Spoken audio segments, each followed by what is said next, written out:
San Diego Fleet, a rematch of the opener.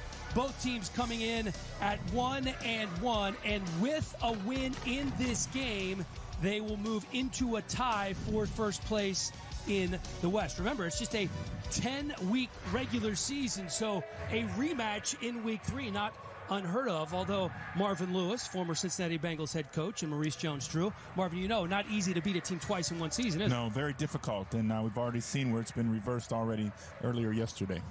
The San Antonio Commanders beat the San Diego Fleet team in week 1. They're going to be rolling out a couple of pretty good quarterbacks in this game, aren't they? Yes, we have Logan Woodside, who will start quarterback again for the Commanders today. And then Marquise Williams will also come in and play some significant series in this football game.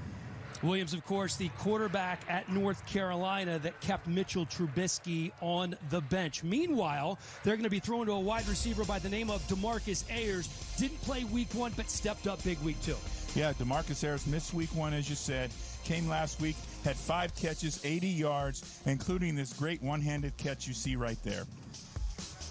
The San Diego Fleet in this rematch looking to get a win after putting up just 6 points in week 1.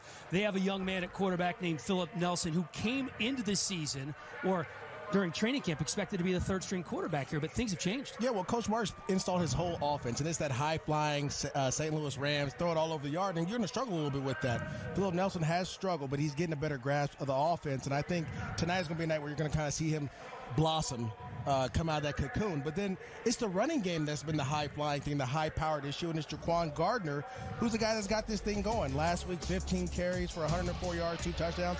Looks like, you know, I went back and watched some old high school tape of myself out here with the 32, even though I wore 21.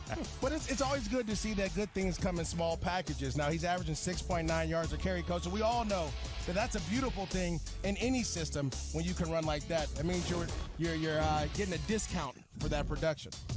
Coach, how many people you know who go back and watch old tape of themselves besides Maurice Jones-Drew? Yeah, well, you know, that's the way he is. That's though, all right. You know, That's why we love him. You're special. That's why we love him. I mean, Coach, he's 5'7", I'm 5'7", you know. I get it. I see the similarities. You know what else I see? A game unlike last week here in San Diego where the weather is going to be spectacular. Last week, San Diego played in the rain and the muck. Not going to be the case here tonight at SDCCU Stadium. 60 degrees and perfect. And look at a couple of headlines from week 3. Salt Lake capturing their first win. They're the only other team that played a rematch game here in week 3. And how about Orlando staying perfect? Garrett Gilbert threw for almost 400 yards last week. Leads into another win over Memphis. And Trent Richardson, MJD. Trent Richardson is back. Listen, anytime you can run the ball for 46 yards and get 3 touchdowns, it's a great day. That's kind of day. Yeah, he very excited after that game. A look at Mike Marks. I got to get one of those jackets, guys. Mike Marks, the former head coach of the St. Louis Rams, wearing that awesome starter gear that everybody is wearing around the league. He might have to shorten the sleeves. Oh, I like Coach Riley's look there. You know, that's a ball coach there. There you go, Mike Riley. Bought a house many, many years ago in San Antonio early in his coaching career. Held on to it since then. Now he's living in that house. Kind of a homecoming of sorts for Mike Riley and his San Antonio team. Remember, here in the Alliance, there are no kickoffs. The ball is spotted at the 25-yard line to start the game, and we're going to get a first look at Philip Nelson and this San Diego offense. Very well balanced. Mike Martz said this team can run the ball on anybody. Philip Nelson really can coach up. He loves the fact that he can coach him and he forgets a bad play and moves on. Kind of like a golfer after a missed putt or a bad shot. Son, lady, Nelson going to the air on the first play of the game, looking deep up the left side. First throw, first interception of the game. Devontae Bowsby picks him off. Nice return out past the 50-yard line. Not the way the Fleet wanted to start. Well, there, Philip Nelson tries to take a shot, and it's great coverage. You don't throw that ball there if you see the DB on top. Bowsby's on top of the receiver, and it's just a bad throw, bad timing there. Yeah, great job by the DB, though. We always talk about when the ball's in the air, you've got to become the receiver yourself. And Bowsby does great position, goes up and plays the ball in the air. And I was just seeing that he was throwing to Nelson Spruce. Nelson Spruce is not known for a deep threat. He's known to be that slot guy that can work in between the hashes. Third interception of the season for Nelson. Now our first look at Logan Woodside and this San Antonio offense. They like to run the ball as well. Have 3 good running backs on this team. Fakes them. End around here. He's looking deep right off the bat. Has a man. Touchdown, San Antonio. First pass of the game. 47-yard score for Mikhail McKay. My goodness, what a start. MJD, here's those shots. Hey, Coach, you talked about it all the time. First play off a turnover. You have to know that as a defense. You have to know the offense is going to try and take a shot. Play action pass here. You have a reverse. You have guys selling it hard, and then quarterback drops back, finds the post. Yeah, if you say it, look at the defense there again. They catch the safety flat-footed, and Mikhail McKay runs right by him for a touchdown there. They call him Big Play McKay for no reason. Ryan Moeller was the man. Here in the alliance, you have to go for 2. Woodside to throw again. Over the middle. That pass is complete, and Josh Stewart calls it in. And as quick as you can count to 10, we already have 8 points on the board for San Antonio. Hey, Dan, I think Logan Woodside heard us talk about the fact that Marquise may be coming into play today. He's having none of that. Marquise Williams, the backup quarterback, played 1 series last week. Logan Woodside said, hey, it's a great quarterback room. It's a friendly competition. So far, so good for Logan Woodside. What a start. Yeah, you know, I talked to Logan, gave me a little phone call back the other day. Got a chance to visit with him. And I really think there's an advantage that he's having, being a part of this, having a chance to game plan, etc. Well, let's see what Philip Nelson and this Fleet team can do here. He mentioned his 3rd interception of the season. Red 80! Red 80! They're going to keep it on the ground, up the middle. And Gardner might have picked up 2. Ooh, I tell you what, this defense has been flying around now. They've given up a ton of yards, big plays throughout the air, but on the ground, they've been pretty stingy. And they can find ways to pressure the quarterback, leading the AAF with 10 sacks. So you have to lean on this run a little bit more, and I was really surprised to see Coach Mars take a shot on that first play. Go! 2nd and 8. Williams! Again, it's going to be Gardner. Gardner puts his head down, out past the 30, and he picks up 4. Austin Larkin. You know, the run there, MJD, gets him a chance now of a 3rd in a very manageable situation here. And that's what they did in the 4th quarter of the game last week in order to get it, to go ahead to the lead and go ahead and win the football game going out versus Salt Lake. So 3rd and 4 situation here. Set! 180! Nelson Spruce starts in the backfield, moves into the slot. They look his way and can't hold on to it. Had it for a minute, then broken up right away. Looked like Nick Temple was the man that got a hand in there. Well, guys, I love the call here. It's a great call, great ball by the quarterback, putting it right on Nelson Spruce's numbers. You have to catch that pass. I don't care who's on you. He's looking to run there instead of securing the first down and then trying to get yards after catch. Well, no surprise they went to Spruce on 3rd down. All of his catches this season, Coach, have come on 3rd down. Yeah, Coach Mars talked about it. Quarterback Philip Nelson talked about how great they were going to have a healthy Nelson Spruce today, and he's got to hold on to that football and convert the 3rd down there. First punt of the ball game, and perfectly content to let that roll out of bounds at the 24 are the Commanders. A 45-yard punt by Sam Irwin-Hill. For all San Diego Fleet news, player photos, and videos, and behind-the-scenes content, follow us now on Facebook, Twitter, and Instagram. I have an echo on my headphones. Gardner puts his head down, out.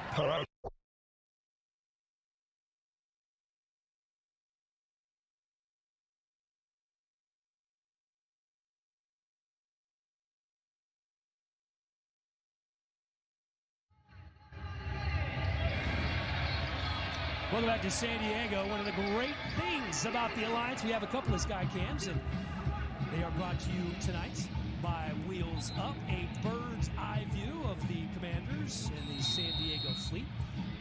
The winner of this game moves into a first-place tie with the Arizona Hotshots in the West.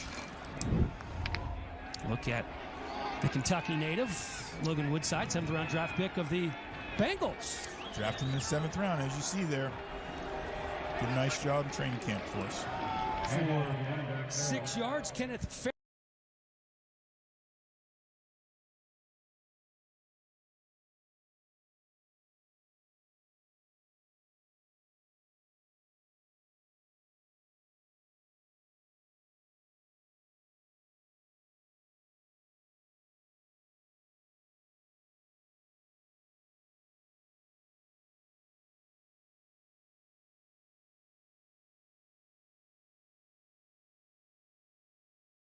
With those.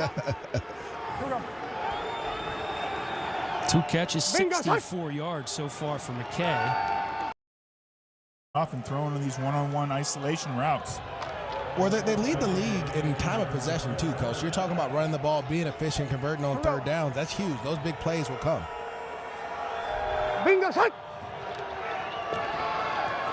Commanders keep it on the ground. That's not going anywhere. Farrell smothered after a gain of 1 yard. You know, when we talk about Logan, and I mentioned this, is his opportunity to be a part of this and have them build a game plan around him. This experience he's going to get is going to be invaluable when he gets his next opportunity to make an NFL squad. Woodside can sling it now. Led college football, 45 touchdown passes in 2016 at Toledo. 2nd and 9 here. That ball tipped again at the line of scrimmage. The intended target, Josh Stewart. Well, it seemed like Woodside there was trying to rush it. He saw it opened up, and it kind of sailed on him a little bit, Coach. You want to be able to get that ball down and in the chest. Those type of passes, you don't want them to be high, especially when the receiver is coming back to you. You want it in the numbers or lower so that he can cradle the ball and take care of the hit. You're right. You want to put that ball in the numbers. You know, where's number 5? His hero, Bruce Gradkowski. Really? Yes. Another Toledo quarterback. Another Toledo quarterback. Big 3rd and 9 here. San Antonio been converting at 56% on 3rd down. That's the best conversion rate in the league. Woodside over the middle, tipped and picked. Flag on the play. We'll see if this stands. It was Ryan Moeller on the interception. Well, that Ryan Moeller has a nose for the football, doesn't he? We call him Johnny on the spot. Every time the ball is tipped up in the air, it seems like he's coming down with it every time. Now, it may be coming back for a little holding, but still. Did you get open? But I think just like you said earlier, Logan's got to come through with these balls, put these balls on the number. Defense, number 22. You can't sail the ball down the middle of the field. Automatic 1st down. A penalty on Jordan Martin. Let's take a look here. Again, you have guys coming around the middle of the field, and Logan just sells it. And in this situation, the tight end comes open. You got to put it on his numbers. You got to see the pressure. He gets the pressure in his face late in the down. And again, step up and let go of the ball on time.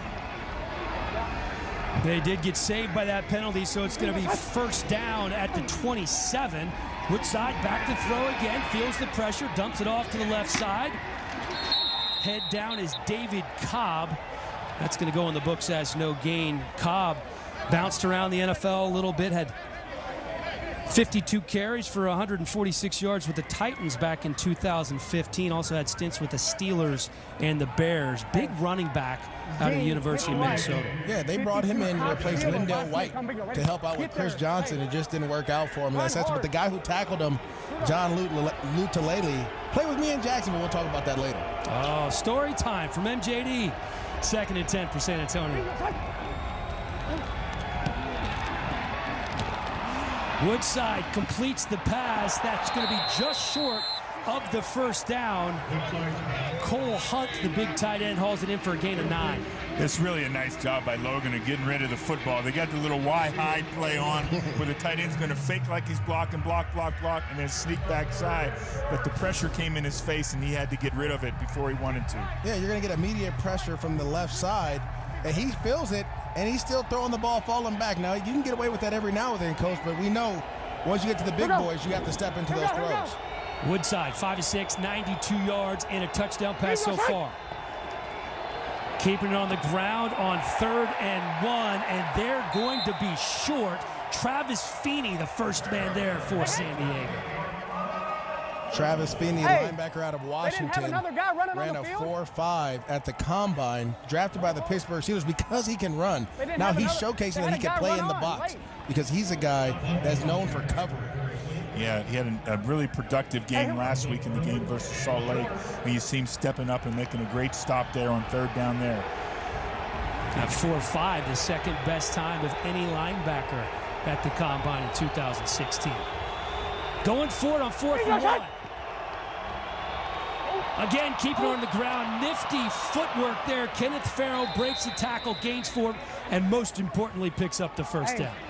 Good play, boy. They love that MJD. Coach, as a running back, I mean, you talk about someone that's rejoicing back. You make 2 guys miss in the backfield. You have the safety come around blitzing. You shake him, and then the linebacker feels, and you break him off too. We call that a Kit Kat bar. You know, as a coach, you know, you can draw it up, but at some point, somebody's got to make a play. There goes one. Woo. I don't know what those linebackers and safeties were looking like. Woodside going to throw into the end zone. Has a man caught. Touchdown, Greg Ward Jr. Well, we got a little dance there, but I think this one might be coming back.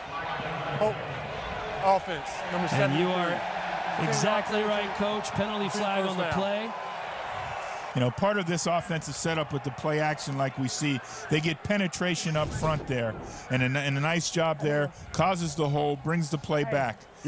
Coach, you're getting immediate penetration here from Tani to Tupou. Yes. Tupou does a nice job. You see him isolate the rip underneath, and it causes the hold. Come on, G. So touchdown comes off the board. Farrow again in the backfield. 1st and 20 for San Antonio. Bingo, shot. To the air, looking to the right side. And they want a flag, and they got one. I don't know about this one, Dan. I mean, this is both sides now. Come on. Oh, they're going to call it on offense. That's how you play, brother. Pass interference, offense, number 84. It's a 10-yard penalty from the previous spot. Replay, 1st down. Well, the one thing about Greg Ward Jr. is that he played quarterback, and he's going to grab and pull him so that he can't get it. He knows how important it is to do whatever you can as a wide receiver, not to let the DB get the ball, Coach. Okay. All right. I see you, Greg Ward. He's working at it. You see Xavier Coleman, and somebody saw that, right? You got to throw a flag. He was like, I'm trying to get some extra money over here now. I feel you. Here we go. All right, Coach, what's the play call on 1st and 30? Well, they're going to try and get some of this back. Let's carve out a little bit of this. Let's get back into manageable field goal distance, etc. Almost had some of it back there, but bounced right off the chest of DeMarcus Ayers.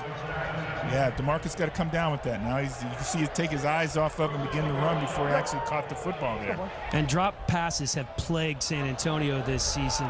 7 dropped passes. Only 2 teams have more in the Alliance. That means they're 3rd, Dan, and that's not a good stat No, for an it's offense not. that's been efficient. I was going to see how you guys were going to work that out. Do you like how I did that? I like how you guys 31 politically single. correct, both of y'all. Yeah, we 31 got to make single. sure you do it right. Here we go. So Mike 42. Riley's troops staring at 2nd and 30. Bingo, shot. Pressure, just holds on to it and goes down. He's lucky he didn't cough that one up. Now, this San Diego Fleet defense has played well this season. Defensive coordinator coach Larry Marmee has them playing hard, playing fast. They don't do a lot of things, but what they do very well. You see them get off the mark here, great pressure, and again, causing him to step up, coming off, making plays there. Well, you know, the one thing that I've noticed watching all the games in the AAF, the offensive linemen have struggled with the defensive line stunts, and you're going to start seeing more of those as the season goes on. Galen Robinson, son of Glenn Big Dog Robinson, and Demontre Moore, the 2 men there on the sack. 3rd and 35. Going backwards on this drive. I like MJD make that call. You got the 30-35. Ball tip, pressure coming again. It's a jump ball. San Diego has it. Great athletic play by Jordan Martin. That's what we do. Played at Toledo, then a grad transfer to Syracuse. Spent a cup of coffee with the Jets, returns it 5 yards. Nice play by Martin. That's a little call. That's what we call Toledo on Toledo crime there. That is. Couple of picks, touchdown already. What's coming up next?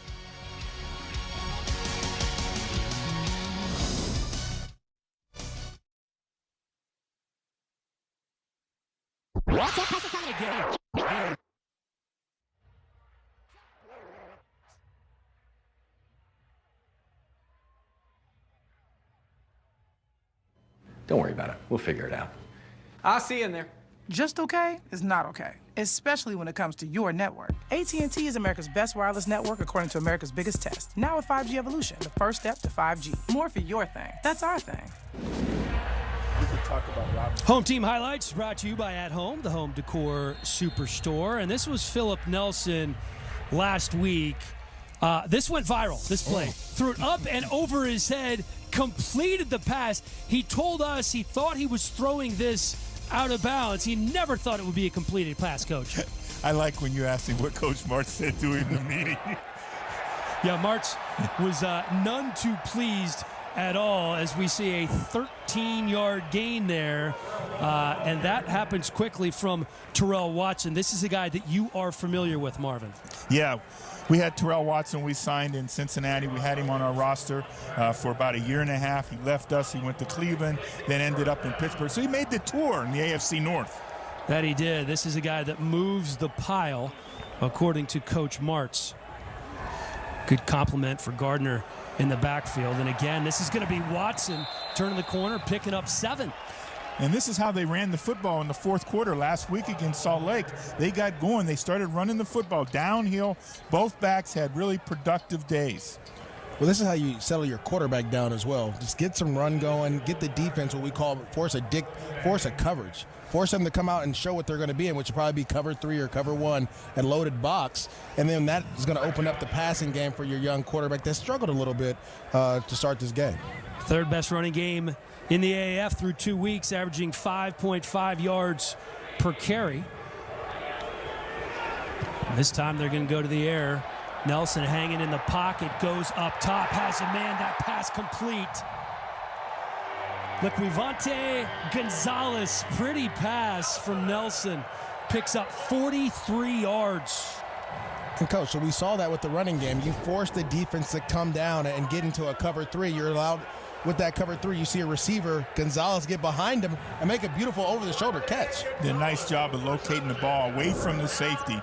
So it's either his player or nobody was going to make a play on the football. First catch of the season for Gonzalez. Been a couple of years at Texas A&M and then transferred to Kansas. And that's the first completion of the game for Nelson, as well as Watson with another chunk play, picks up 7 on that run. You use Watson to wear down the defense. Those linebackers have to tackle this young man who weighs 244 pounds. And you keep doing that, and then you hit him with the lightning. You have the thunder and the lightning that we always talk about, the lightning being Gardner.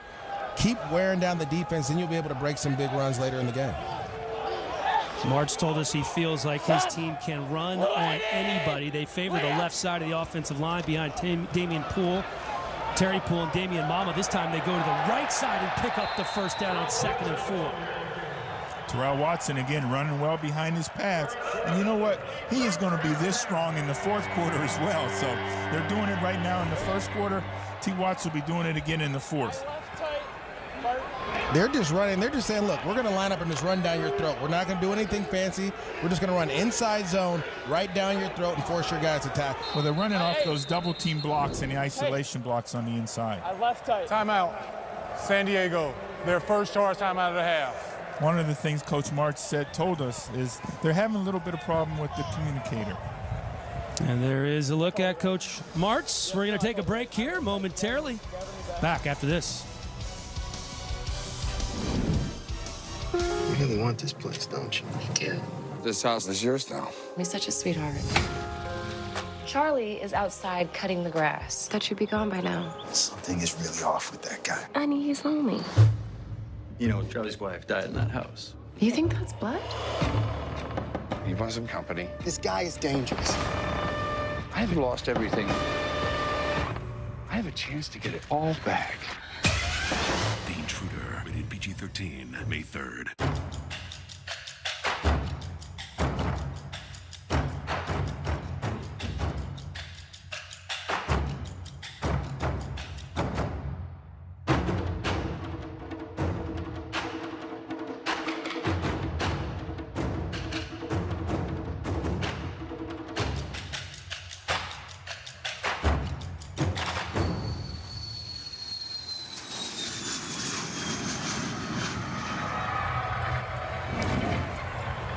All month long, the Alliance is spearheading Touchdown for Team Rubicon. For every touchdown scored in every game in February, the Alliance will donate $1,000 to Team Rubicon, a veteran-led nonprofit that helps communities recover after a natural disaster. Find out more and join the effort at aaf.com/donate. You think Coach Martz likes to throw a little bit, Marvin? Well, you can see him evening out in week 2 versus Atlanta. Well, he knows the talent he has in the backfield. They're going to go to the air this time, and it is indeed complete. Ben Johnson going to be a yard shy of the first down. We call that a running play when I was in Jacksonville. Any type of play action or short pass, it's an extension of the running game. And here, again, trying to get your quarterback back in rhythm, you fake the little handoff to the running back. You have your fullback or H-back fly out to the flat. There's no one there. Get them in rhythm and get things going. The other thing it does, great easy protection. Everybody's turning back into protection, so you don't have to worry about any pressure. Keeping it on the ground on 2nd and 3. That's Watson again. And he picks up another first down. He's a first down machine. How did he not last in Cincinnati, Marvin? Well, you know, he actually had a great camp for us. He was on our practice squad, and then he chose to go to another club after the next year. Are you upset with him, Coach? I was upset. You know, we're the one that loves you. Yeah, he was trying to play, though. You had him practicing. Earn your spot, I hear you. You know what they say, Coach? Show me the money. No, if you love me, show me the money. Or the playing time. Or the playing time. That practice squad money, not quite the same. 1st and goal for San Diego, rolling out to his right, looking at the corner of the end zone. Touchdown, Nelson Spruce. And guys, this is what Nelson Spruce can do. He is a route runner. He sells the inside as if he's going to the post or to the back end line going to your left. And then he just whips it back out to the right, and there you are, one-on-one with the safety. I'll take that any day. First touchdown of the season for Spruce. Coach Martz told us that he was one of the better wide receivers he's ever coached. We both kind of raised our eyebrows a little bit, so much so that I called Jeff Fisher and said, Coach, tell me about Nelson Spruce. He said, we had a 5th or 6th round grade on him.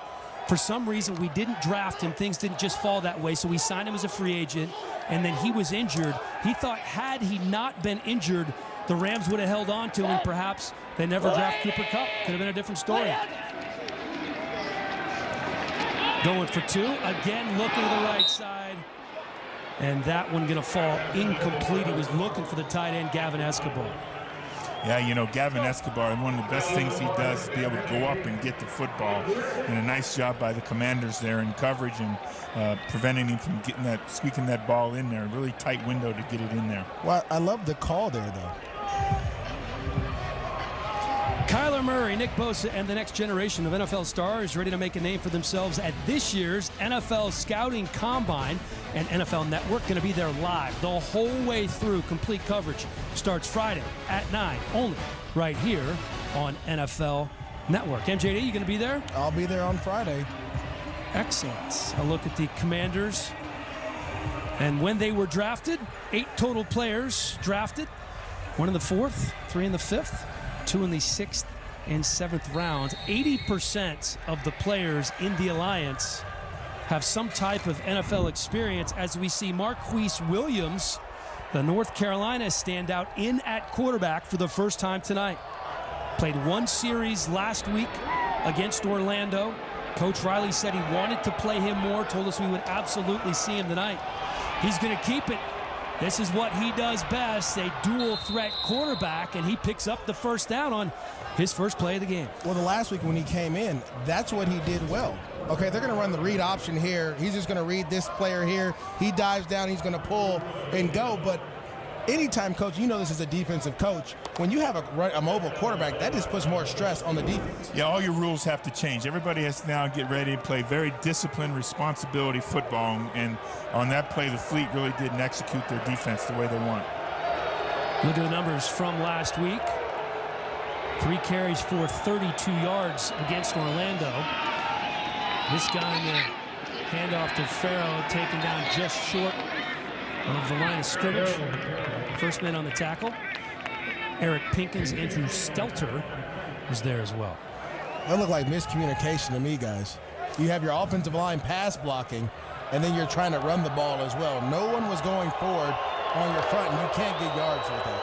Now, these are the key elements here. It's 2nd and 10 now, and if Marquise is going to continue to play quarterback, he's going to have to complete some throws. 2nd and 10 for Williams.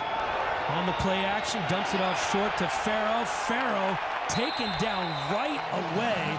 That's going to be a loss of 5. A.J. Tarpley, the man making the tackle. They love him at middle linebacker in San Diego. Yeah, Coach Marmee spoke really highly about A.J. Tarpley. Smart, communicator, runs the defense. Him and Galen Robinson about the guys that bring the energy each and every day to his defensive group. There's a good look at Coach Marmee there now. That's one of the best coaches for. Used to go listen to him at coaching clinics. Coach, you're excited. I love it. I can't tell you, Coach, how much I enjoy listening to you talk to these other coaches. I'm just like a fly on the wall. Thoroughly entertaining. 3rd and 15 here for Williams. Pass is complete, but that's not going to be enough for the first down. Evan Rodriguez hauls it in, picks up 8.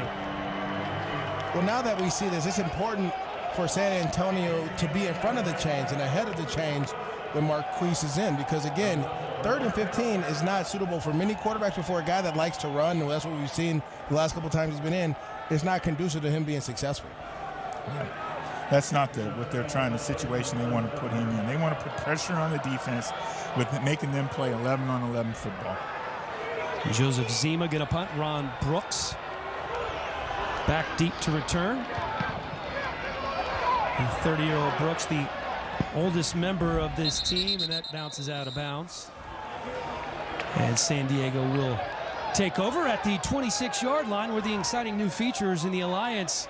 It's the first season of the fresh new look uniforms that we've already talked about that is provided by Starter and New Era. I love the gear. Coaches look good in them too, Dan. Well, according to you, Coach, coaches look good in everything. But they look better in the starter gear. Coaches. Yes. Certain coaches. I'm going to have to give me this bomber jacket, this one right here, and all the team's things. I mean, that's basketball, Coach. There it is. Yeah, that's strong. Here we go. That's what I'm talking about right there. Let me go. Someone just send that to us. You already asking for free gear. We're not even out of the first quarter yet. It's 3rd week, though. Good point.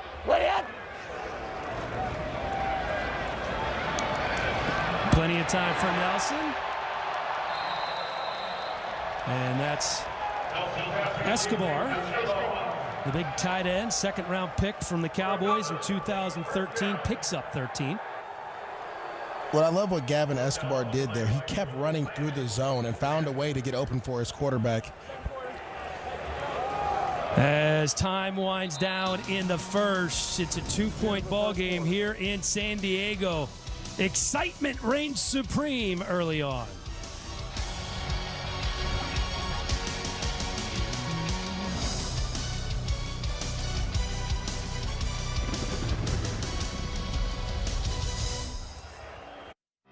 The Run Rich Run movement is back. For more information, go to NFL.com/runrichrun. Run the 40.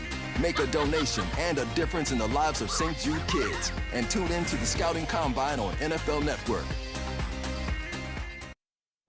When you're born, you're put in a box. And there's something very comforting about the box. It's familiar, simple, safe. For a good long while, the box is all you know.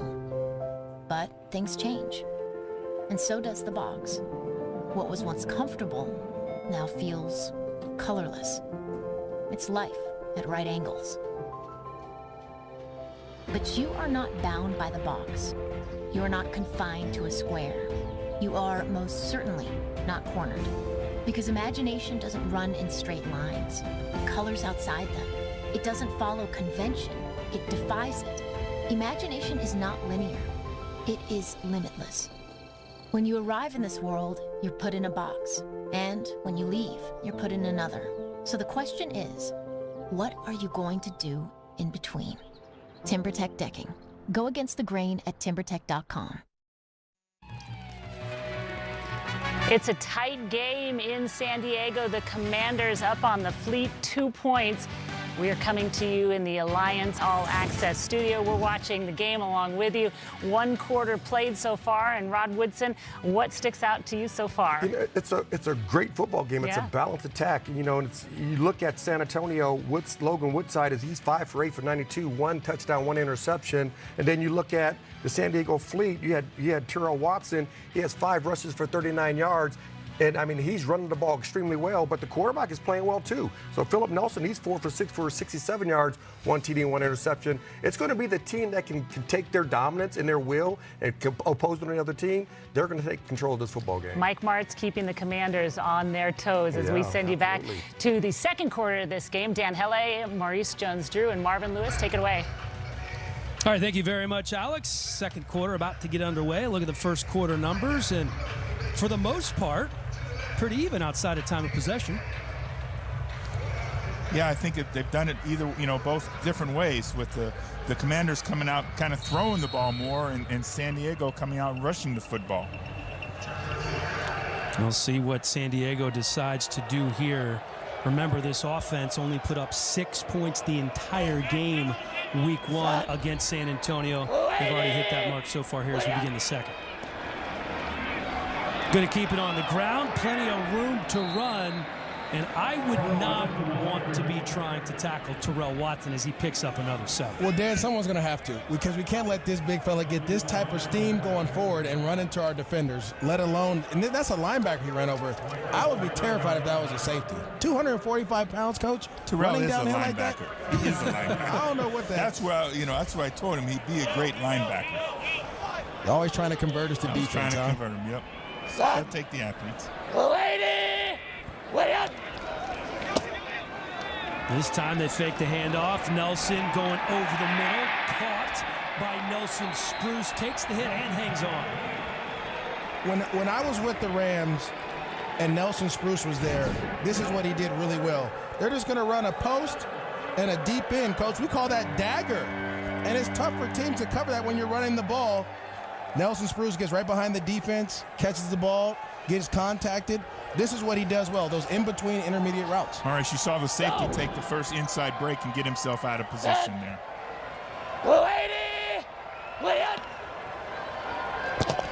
Throwing again. This time he's wrapped up, not going anywhere. Tyrone Holmes takes him down for a loss of 7. Now, this is where I was told by the great offensive coordinator now of the Kansas City Chiefs, but he was my running back coach in college, Eric Bieniemy. He said one word to me as a freshman in college, Coach. You know what that was? Protect the quarterback. If you can't block, you can't play. Very simple. And that's a play there. As a running back, you have to get in there and fit up on the linebacker that's rushing off the edge, because your quarterback is trusting that you're going to supposed to be there. Still trying to figure out how if you can't block, you can't play is one word. It's one term. Running back. I got it, Coach. 2nd and 15. Nelson, 3 men there in coverage. That sails out of bounds, probably just as well. Well, I think one of the things we're seeing from the Commanders is a change-up of their base defense from a 3-4 structure to the 4-3 look that time. And again, it puts pressure on these offensive linemen and the quarterback to identify, what the front is each and every time to get the protection correct. Communication is key. And if the running back doesn't know where to go or who he's blocking, you're going to get hit every time as a quarterback. So your main investment is to let the guy behind you know what you're doing. 3rd and 15 here, man.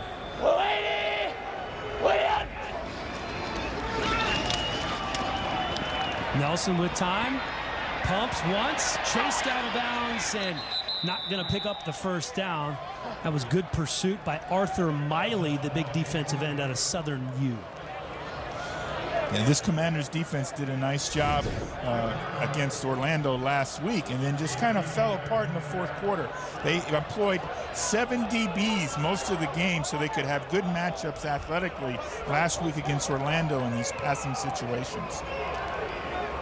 The one positive from Philip Nelson is that he didn't try to force the ball. We saw Logan Whiteside do it as well, and it didn't work well for him. So don't force the ball in the middle. Take the sack and go on about your day. Irwin Hill punting from the 50, and that sails into the end zone.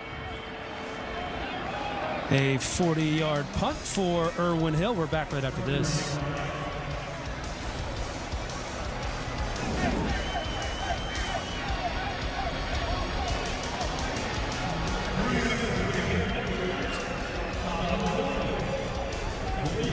We got a saying here. The brakes don't stop it, something will. It is around here. I wrote it. Just okay is not okay, especially when it comes to your network. AT&T is America's best wireless network according to America's biggest test. Now with 5G Evolution, the first step to 5G. More for your thing. That's our thing. Look at that San Antonio huddle from our Skycam, brought to you tonight by Wheels Up. And in case you haven't noticed, we do have the quarterbacks on both teams mic'd up. Great natural sound here in the Alliance. One of many cool new gadgets that we have here. Dan and Maurice, I think this is a big drive here for the San Antonio Commanders offense here.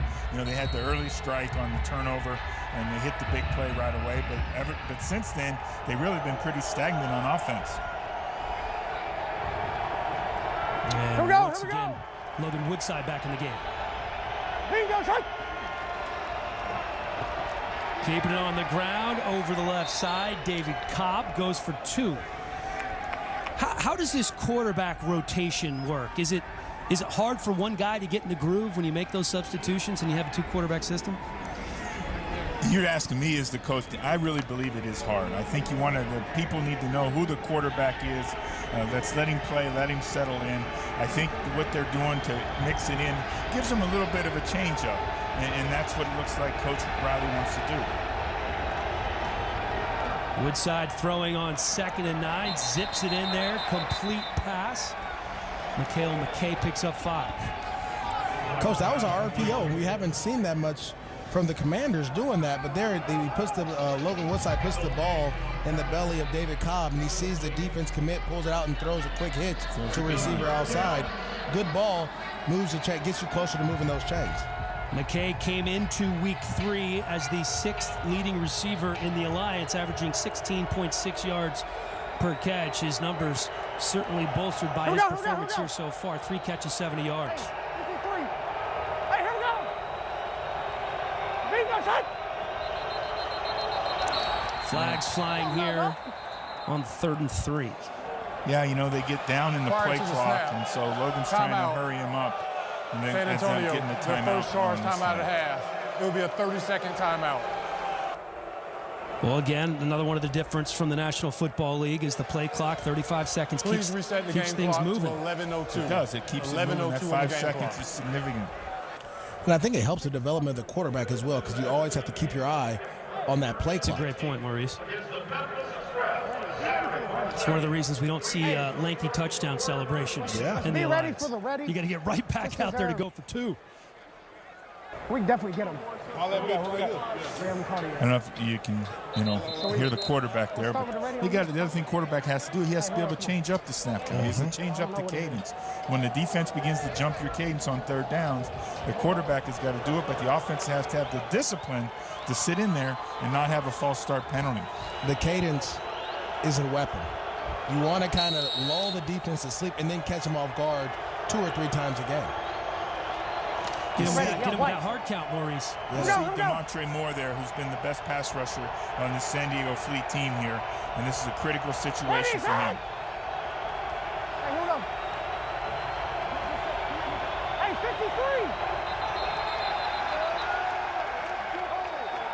53. Flags flying again. False start. Offense, number 70. 5-yard penalty, 3rd down. That's Mo Porter. just gets a little excited out of there. I guess he must have thought he heard the call there, Coach. Well, they had both defensive ends, both Alex Barrett and Trey Moore on the same side, so he knew he was getting the business. Is that how you call it, getting the business? He's a little nervous over there, he got huh? a little nervous.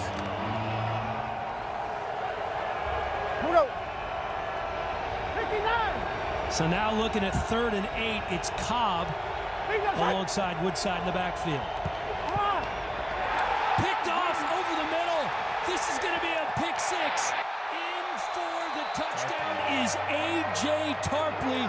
28-yard interception return for the middle linebacker out of Stanford. So many times we talk about the athleticism, and athleticism is a big part of football, and being fast, but also being smart as well. All Tarpley does here is just reads the quarterback's eyes and undercuts the route. Real simple. He's reading him the whole way. He's there, jumps the route. Great job catching the ball, because we know defenders can't catch all the time. Well, the whole thing starts. We have to take a timeout because we don't get the play call. Then we get a procedure penalty that backs us up. So again, we go in reverse on offense here after having a productive start. We go back in reverse now.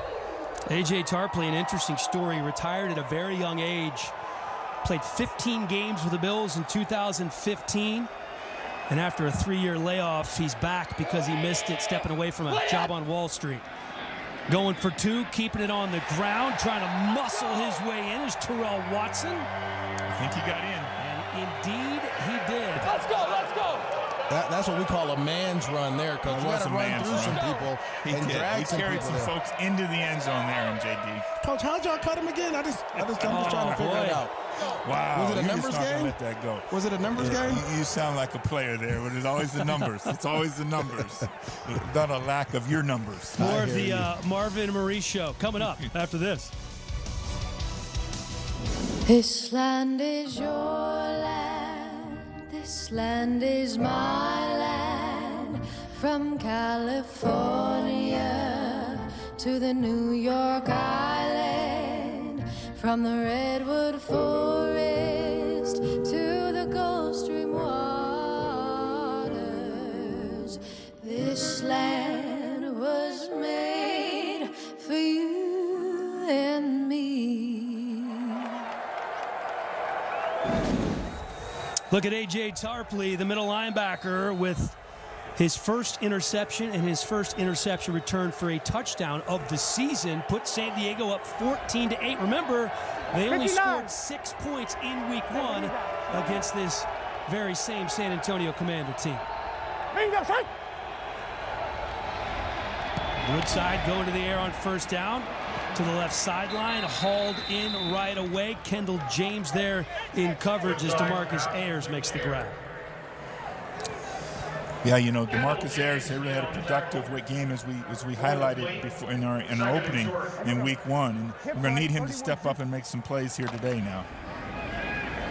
DeMarcus Ayers, the 7th round draft pick for the Steelers in 2016. Had a great one-handed grab last week that we showed you in the open. 2nd and 2 here, going to keep it on the ground. And that's going to be very close to a first down. It is a first down after a 4-yard gain. Guys, I want to go back to the first play. I really like the attitude to come out throwing again after you throw a pick 6 with your quarterback, just to show that you have confidence in him so that Logan Woodside doesn't feel like everyone's, kind of looking at him like, what are you doing? Yeah, it kind of gets a bad taste out of his mouth, gets him going back in rhythm again right away. Woodside came into the game with 3 interceptions, 2 already tonight here in San Diego.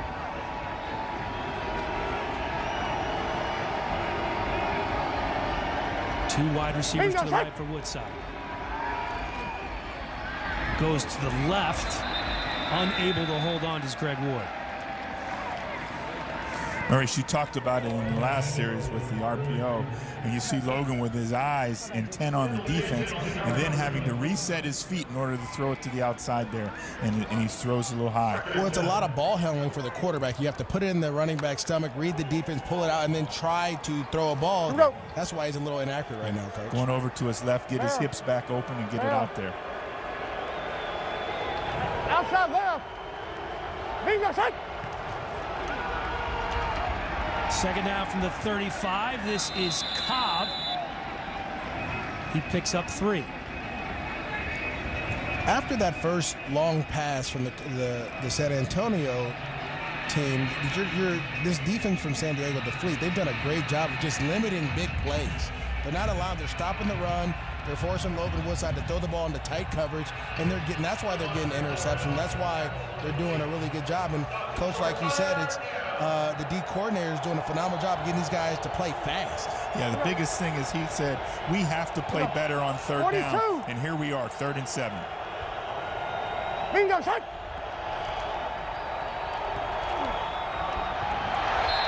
Unable to connect on 3rd down. Looking for DeMarcus Ayers. Ron Brooks with a great job undercutting the route there and really causing the inaccurate throw. You're going to have receivers cross. You see it's man-to-man. Really good play call here. You got guys crossing the formation. Ayers does a good job of getting off, but as soon as Brooks understands and reads the route, he undercuts, and that's what a veteran does and forces a tougher throw for the young quarterback. Yeah, you know, Ron Brooks has been in the NFL back and forth quite a bit. You know, he's played for a number of different teams, and he showed his experience there on that particular 3rd down. Zima going to be punting from his own 29-yard line. Fair catch called for at the 15. In conjunction with Navy Federal Credit Union, the Alliance is proud to be staging a military seat upgrade program where families each week are able to upgrade their seats on game day in recognition of their service. Speaking of upgrading seats, Eric Allen, the San Diego native, 6-time Pro Bowl defensive back. He's the DB coach for San Diego. His wife is fully on board, Lynn. She bought season tickets for the Fleet and then talked to the rest of the family and said, y'all better buy some tickets too. So there are at least 30 members of Eric Allen's family at the game. As there should be. Yeah. You guys support. I'm impressed with the family support. If my family didn't support, we'd have a problem at dinner. Fleet keep it on the ground. Gardner picks up 7. Man, when you look at him out on the field compared to everybody else, don't do that, Dan. What does it feel like when you're down there, JD?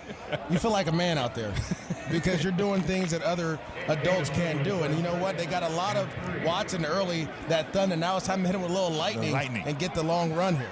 Ben Johnson in at fullback in front of Gardner. Again, the give to Gardner, but there were 4 commanders there. Nick Temple, one of them. No gain for Gardner. A little thunderclap there on the lightning. It was a little hitting over there, Coach. Sometimes, you know, as a smaller back, bigger offensive linemen help, and I think that's what Coach Marks was talking about on our call, that this offensive line does a good job there. Just a little misidentification of the linebacker, and he shoots the gap. And this linebacker crew of the Commanders is really good scout players. 3rd and 3.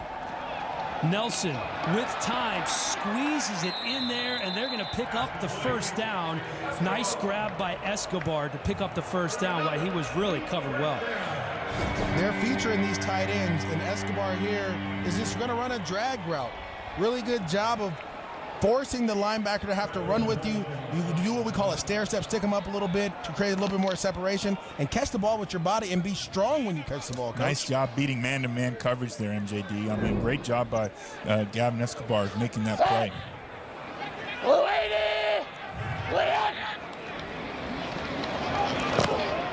Nelson throws again on 1st down, flags flying. Have to wait and see what that is, but that was enough to pick up the 1st down for Escobar. Now, while they're sorting out this penalty, you know, in our call, speaking with Coach Martz, you know, I kind of liken Philip Nelson to Steve Berline, one of the great quarterbacks in the past that I had to coach against, because I always thought he was very accurate with the throw, and when he didn't have it, he was able to run for the 1st. Number 56, 15-yard penalty, automatic 1st down. With Coach Martz, he corrected. He says, you know, I thought it was an early Trent Green or Kurt Warner. That's what he said, Dan. You remember that, MJD? That he did. He did. That unsportsmanlike conduct call on Danny Ezechukwu.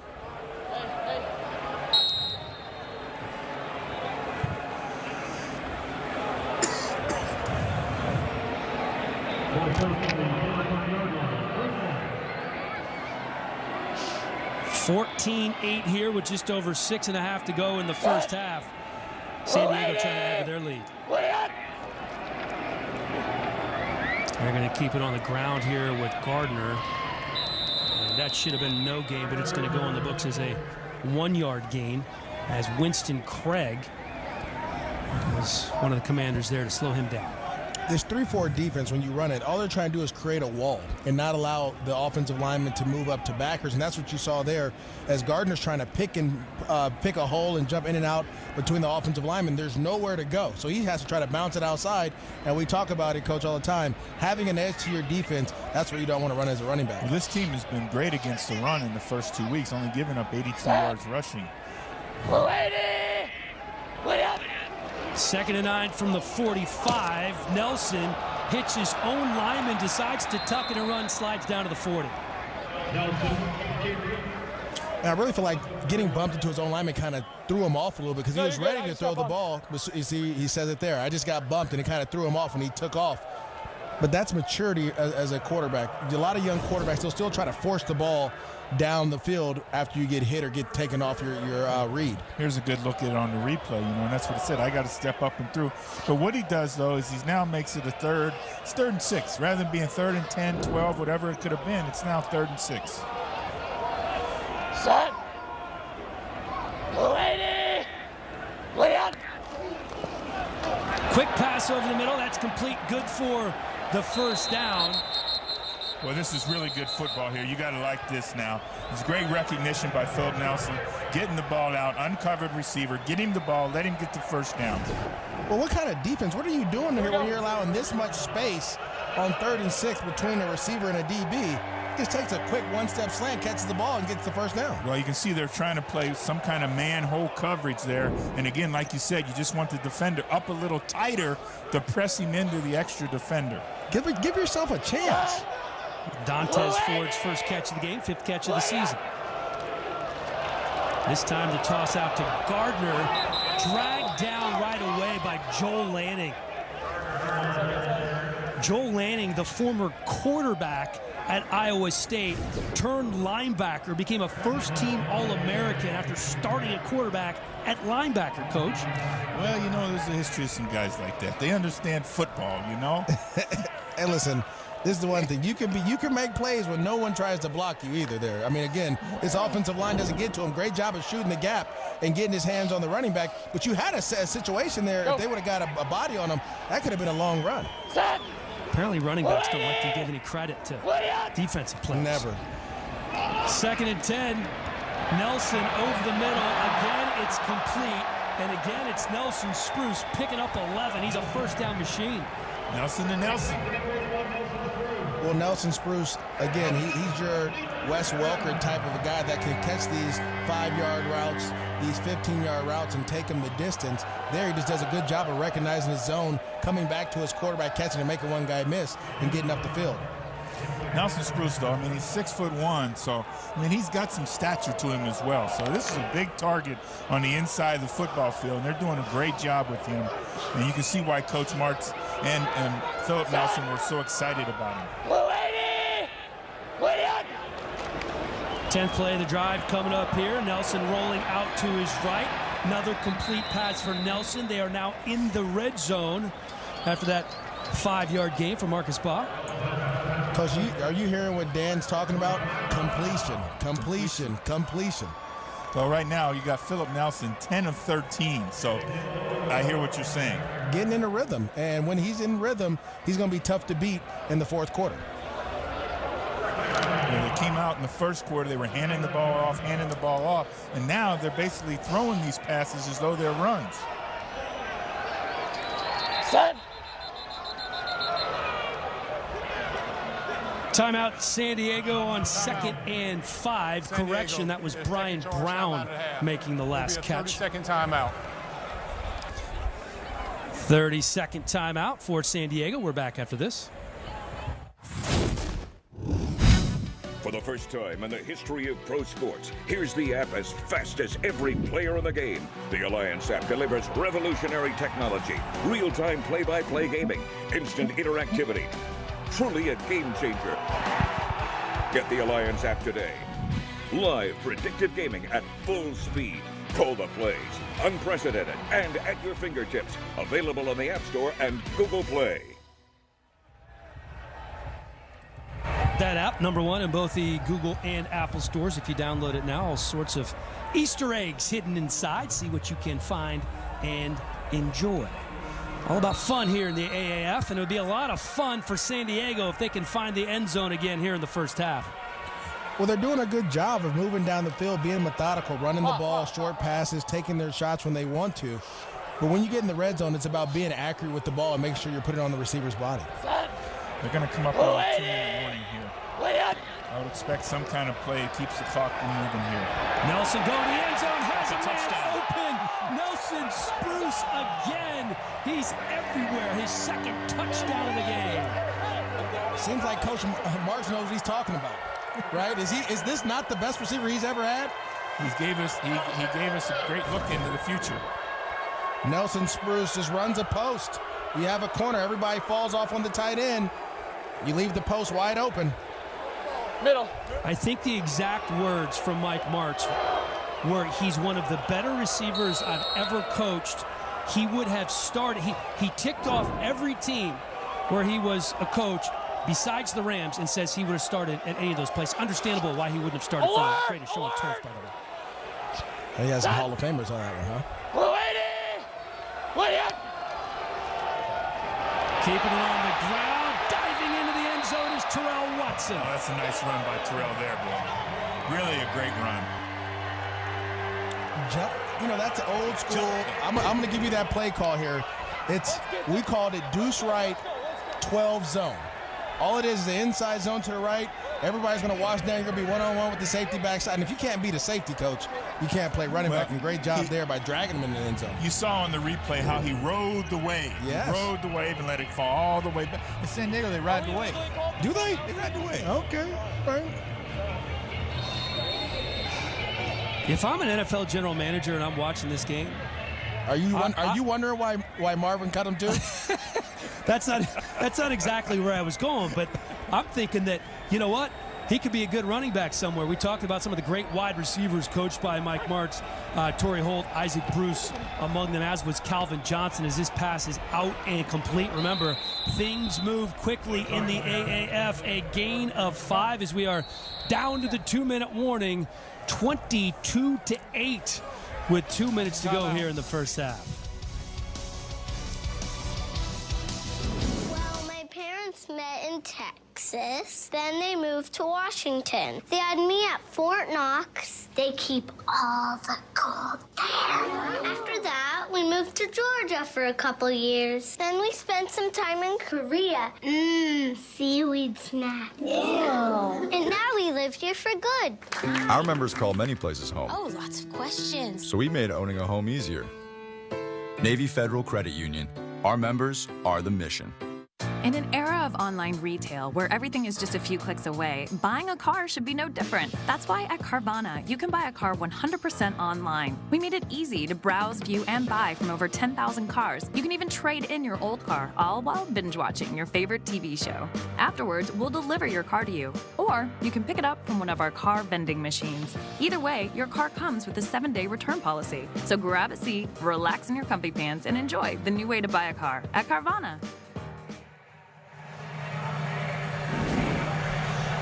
Stay tuned for the Alliance All Access Halftime Report with Alex Flanagan, Rod Woodson, Sean O'Hara, and Cynthia Freeland. They're going to have first half analysis. We'll talk a little bit about Trent Richardson, the touchdown maker. 3 more touchdowns today for the former first-round draft pick. As they called MJD the touchdown maker. Coach, I appreciate that. There's a reason that MJD made 3 Pro Bowls. I know. I was part of one of those at least. Partially responsible. 2nd and 5 for San Antonio. They swing it out to the left side. A first down and more. I like that. See, he didn't just run out of bounds. Coach, he's trying to finish. Trey Williams. Listen, for running backs, it's a mindset. It's an attitude. And we talk about this all the time back in the green room. You want to, let the defense know I'm here, and I'm here for real. And that's what he's trying to do there, making sure guys are prepared because he's going to run through you and keep getting yards. He also has been inactive, so he's getting his chance 42. to play. Maurice. Bingo, shot. Thrown again from the 39-yard line. Yeah, he saw great pressure off the left side of the defense, the offensive right side there. Defensive end there, number 94 again, Trey Moore. Nice job.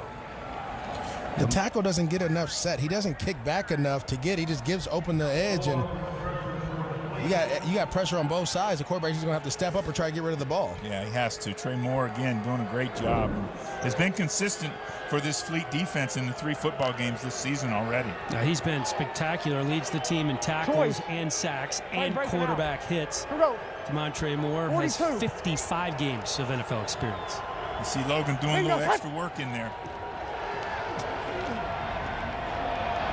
As a man on the left side, but unable to connect with McKay.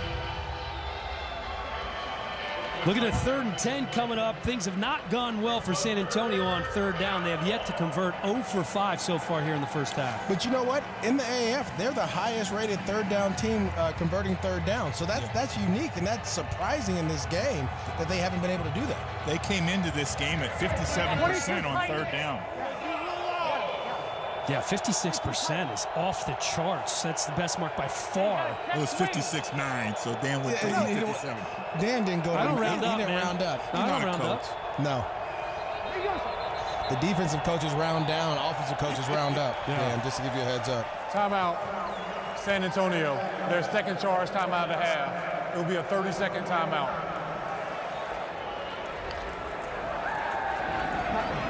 What'd you call it? I called Doc left. Huh? I didn't call Doc left? Doc left. I don't know. He's lined up on the right. Evan, you're right. Evan. Little discussion going on there. We can pull it out, but let's run circuits right now. Hey, Logan, you see that? Yeah. Going over top. Yeah. Probably be the Doc left, 22 tight, and bait circles. Hey. Yeah. Doc left, 22 tight. I don't know about you guys, but for a sports geek like myself, that access inside, hearing those conversations, love it. That's Absolutely really great. It. I think it's great to hear both quarterbacks converse there. You know, Marquise had Logan's back. You called it right. He lined up wrong.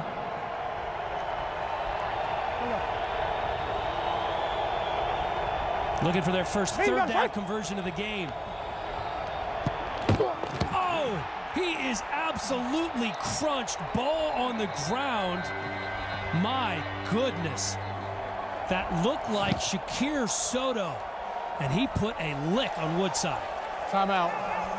San Diego, their 3rd and final timeout of the half. It will be a 30-second timeout. He comes out of nowhere. 139. 139 on the game clock. Oh, beats the double team, coach. Center comes over sets for the D tackle, lets him inside. Your quarterback's trying to step up. I don't know what else you want from him. Well, Trey Moore was coming around the edge, so he had to step up. And again, this Fleet defense is playing mean, playing mean. Playing fierce. They're one of the smallest teams on defense in the league, but coach was telling us how to use that speed and leverage. Well, they use quickness, and this defensive line, they're some of the fastest guys getting off the ball and getting into the offensive line. We talked about it early in the game. Coach Marmee and his defense is settling in and doing what they do, playing fast. And we see it here tonight in the first half. Brooks back to return once again. 3rd punt of the game for Joseph Zima.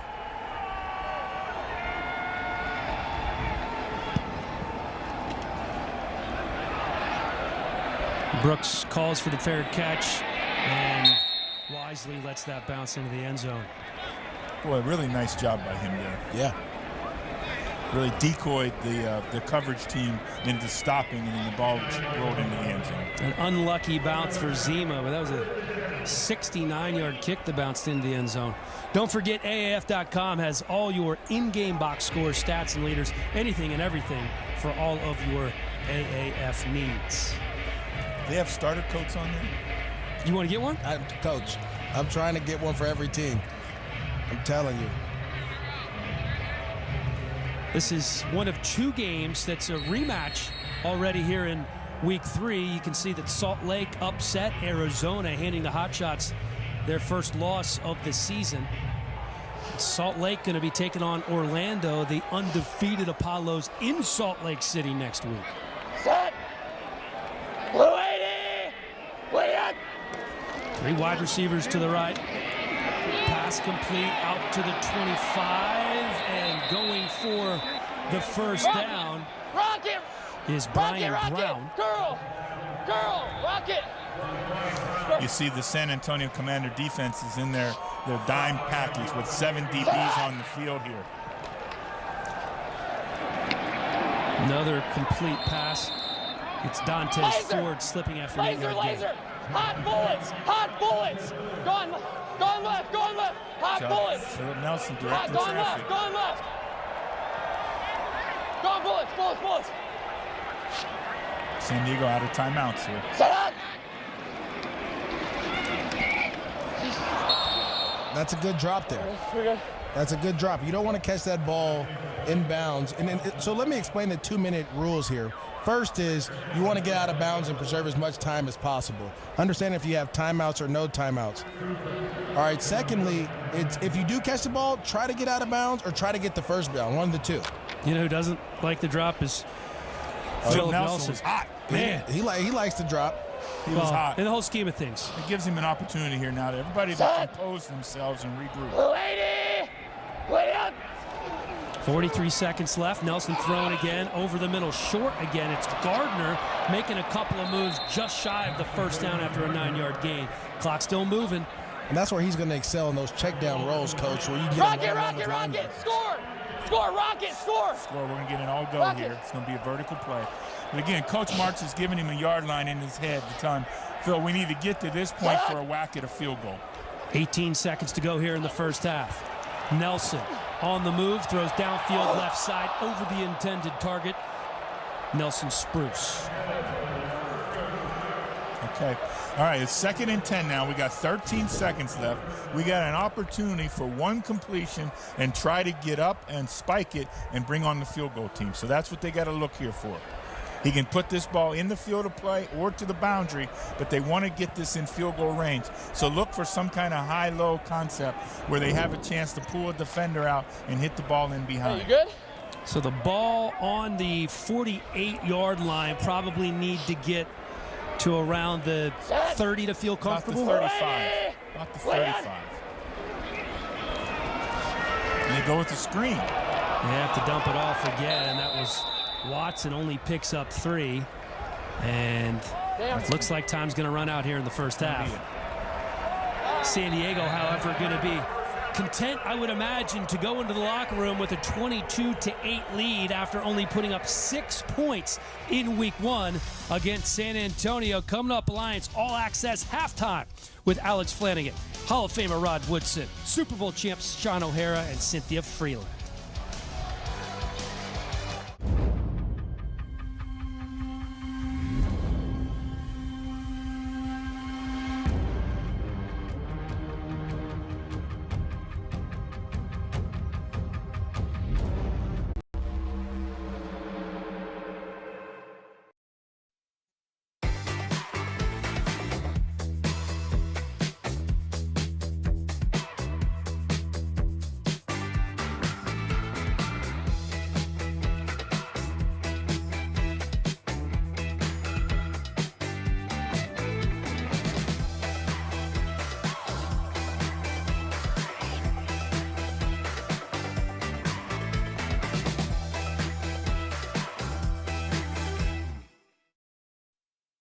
Freedom doesn't even begin to describe it.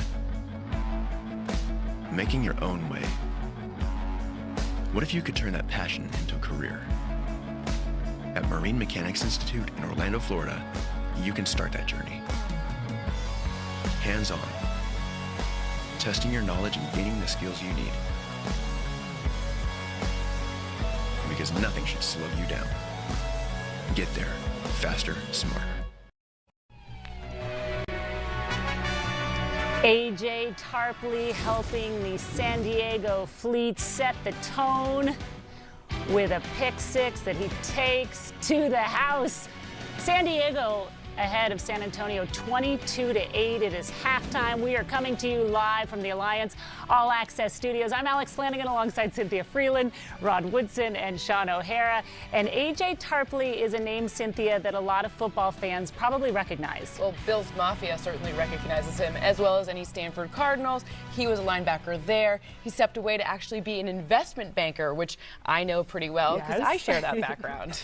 Rod, pretty good return on investment right yes, there. Yes, good ROI. Knows money and he knows football. Rod, another player, Nelson Spruce, maybe not so well known, but certainly making a name for himself in the first half of this game. Yeah, a Colorado product who's been improving every single week for the Fleet offense. And Mike Martz's offense, anytime you can find a slot receiver, he can do a lot of good things. This guy is just catching the football. 6 targets a day, 4 receptions, 2 TDs for this offense, and he's a short-handed receiver, and when you're a quarterback and you know a guy's going to catch it, you're going to throw him the ball over and over and over to give him opportunities. He trusts him, he believes he's going to make plays, and he's making plays tonight for him. How about we go full Nelson here? Yes. You're going Nelson Spruce. I'm going to go Philip Nelson, the quarterback. When you look at what he's done for this offense, they look dramatically different than when they did week 1 against San Antonio. Yeah. Keep in mind, they remember threw that Mike 3 Bercovici in that game as well. Bercovici got hit in that first game, but aside from that first play of the game, the first interception, he's been phenomenal, throwing 2 touchdowns. This offense has done better protecting him as well. Keep in mind, they gave up 6 sacks against this defense in week 1, so protecting him first and foremost, and he's doing a good job of spreading the football around. Still have a half to go before week 3 is in the books, but let's take you back to yesterday. Some great action on Saturday, or I'm sorry, earlier today, then we'll go to Saturday. Earlier today in the game between the Birmingham Iron and the Atlanta Legends. Yes, Mike Vick putting out the ceremonial first snap, but really the one of the storylines of this game is you guys' defense by the Birmingham Iron. They have the #1 overall defense in the Alliance. These guys are balling. They're taking the ball away consistently throughout all these games. That's the reason they're winning. Red zone touchdown percentage, 11. That's what they're allowing, 11%. Oh, they're balling. Tim Lewis happy, and the second storyline really, and a really nice one coming out of this game. Trent Richardson, you guys, the 3rd overall pick in the 2012 draft. He's played in Cleveland, Indy, Oakland, Baltimore, and Canada. Scored all of the touchdowns for the Iron this season. And take a look at him. When you see all these highlights, you see power, and that's what Trent Richardson brings to an offense. I tell you what, very rarely does the first guy bring him down on any play. He can run through him, he can make a miss, but certainly down here in the red zone, he's been huge for them. I think it's his 5th touchdown on the season. Birmingham wins that one 28-12. It's actually his 6th touchdown of the season. He scored another one during the highlight. While you weren't looking, scored all of the Irons touchdowns, as we mentioned. So it's been a great day for Trent Richardson and fun to see him have that. Rod, I mean, really, when you see a guy like that that has worked so hard, grit on the field and some grit off the field, right? I mean, he's been working his whole life. It didn't work out the first time around in the National Football League, but he's shown that he still can play. And, and like you said, Sean, the first tackler is not bringing this guy down. He is a powerful player. He's a powerful runner. He's taking advantage of this opportunity, and hopefully somebody give him another opportunity. All right, so that's Sunday. When we come back from the break, we're going to talk a little bit about Saturday and show you some of the plays, if you missed them, that you need to know about for the water cooler on Monday. The stanky leg, Steve Spurrier, avoiding the action. We'll be right back. Come on, Carol. Hawaii, nice. Yeah, I'm excited. Finally earned enough rewards points. So jealous. Yeah, I can't wait to get that shave ice. What's shave ice? It's like a Hawaiian snow cone. Why not just say snow cone? I don't know, they call it shave ice. You fly to Hawaii for this. I don't go there for the ice. You saved up your reward points for ice. That's a lot of ice. Okay. Go Rewards credit card from Navy Federal Credit Union. Our members are the mission. This land is your land. This land is my land. From California to the New York Island. From the redwood forest to the Gulf Stream waters. This land was made for you and me.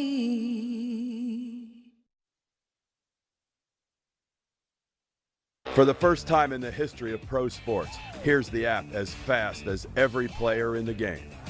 The Alliance app delivers revolutionary technology, real-time play-by-play gaming, instant interactivity, truly a game changer.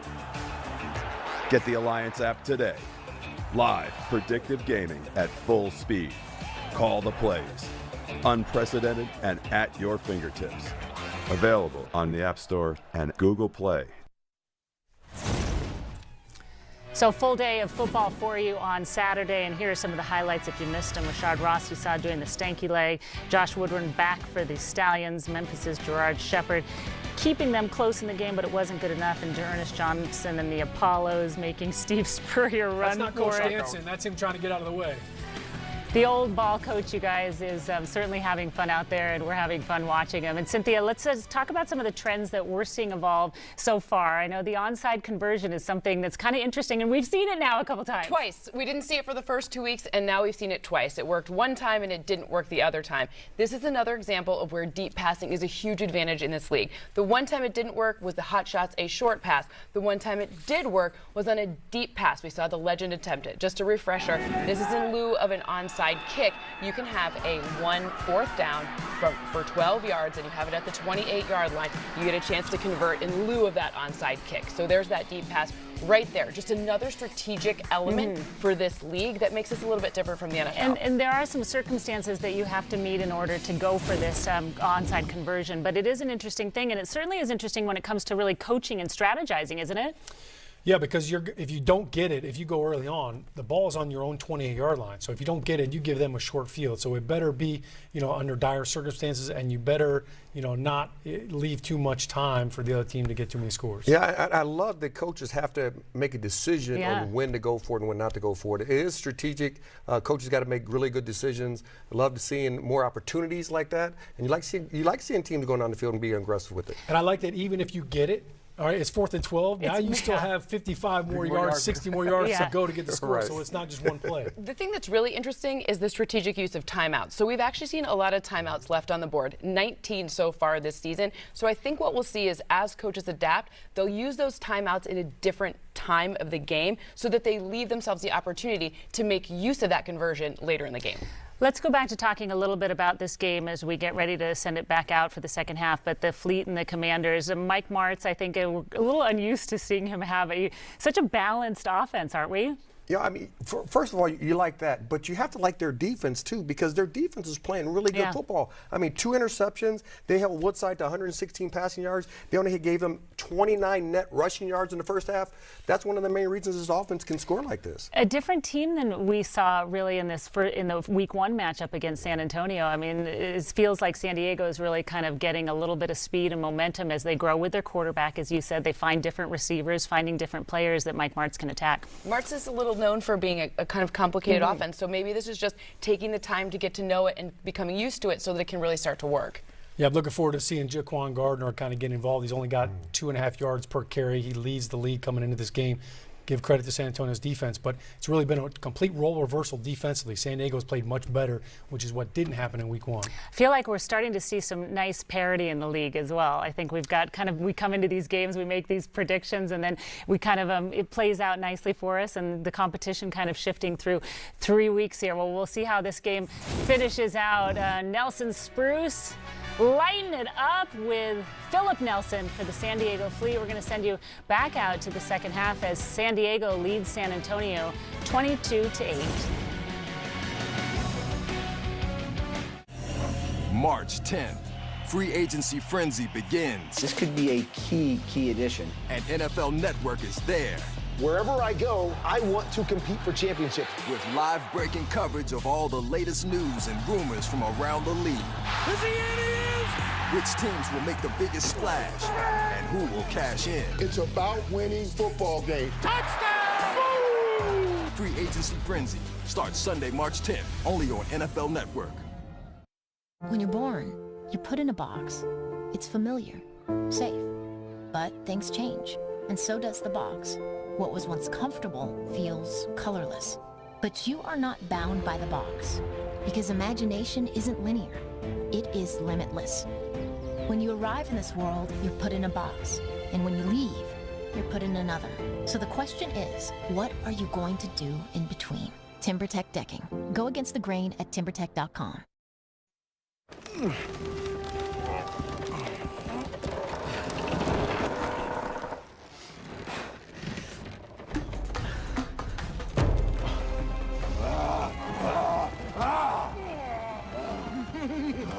If meat could help them create a marvel of the world by hand, it can definitely help you build a bookcase.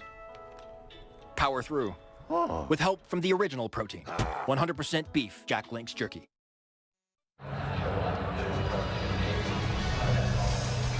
Welcome back, everybody. The Alliance wrapping up week 3, and so far the first half has been very kind to the San Diego Fleet. The first half stats are brought to you by Air National Guard, up 22-8 so far, due in part to the best game of the season from Philip Nelson. Philip Nelson, 15 of 20 for 174 yards. The Fleet really doing everything well on the offensive side of the ball, Coach. Yeah, Dan.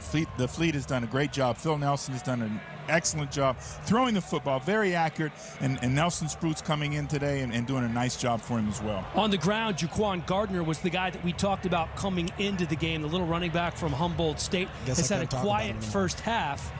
It's the big guy, Terrell Watson. Well, I think each defense presents different opportunities for running backs to run, and now Terrell Watson, the bigger guy, going against a stouter defense, running down and dragging linebackers, Coach, and that's what's helping out Philip Nelson. Now, I don't think Gardner's going to get the same opportunities in the second half because Terrell Watson's run so well, so they're going to lean on him here in the third and fourth quarter.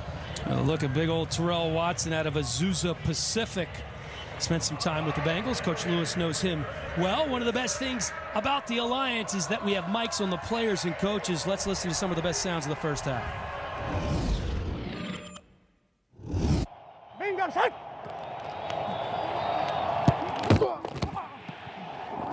Play it!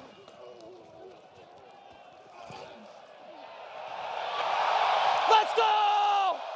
Let's go!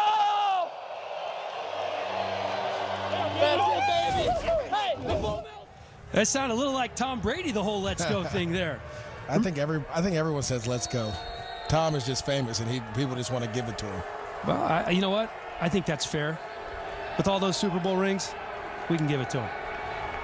Bingo, shot!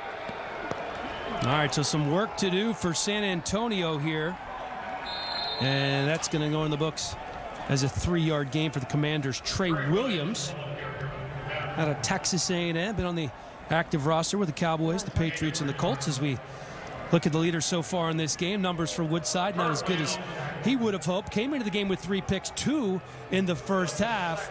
That Fleet defense really managed to shut down the Commanders' running game. 32 sane, 32 sane. Yeah, really going to see what the Commanders came out with. Their offensive plan this second half. It's going to be important and critical. Here we go. Yeah.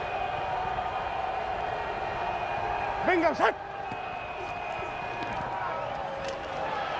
Complete 3 yards shy of the first down. DeMarcus Ayers, who had that great game last week, Ryan Muller on the tackle. Well, I think the one thing about this Fleet defense is that they're limiting yards after the catch. It's not like the Commanders are being able to catch the ball and take off and run like we've seen before. This Fleet defense, if you catch the ball, you're getting tackled on that spot, and they're limiting the big plays after. They really are doing a great job of staying square on their man. A nice job contesting the plays. Bingo, set!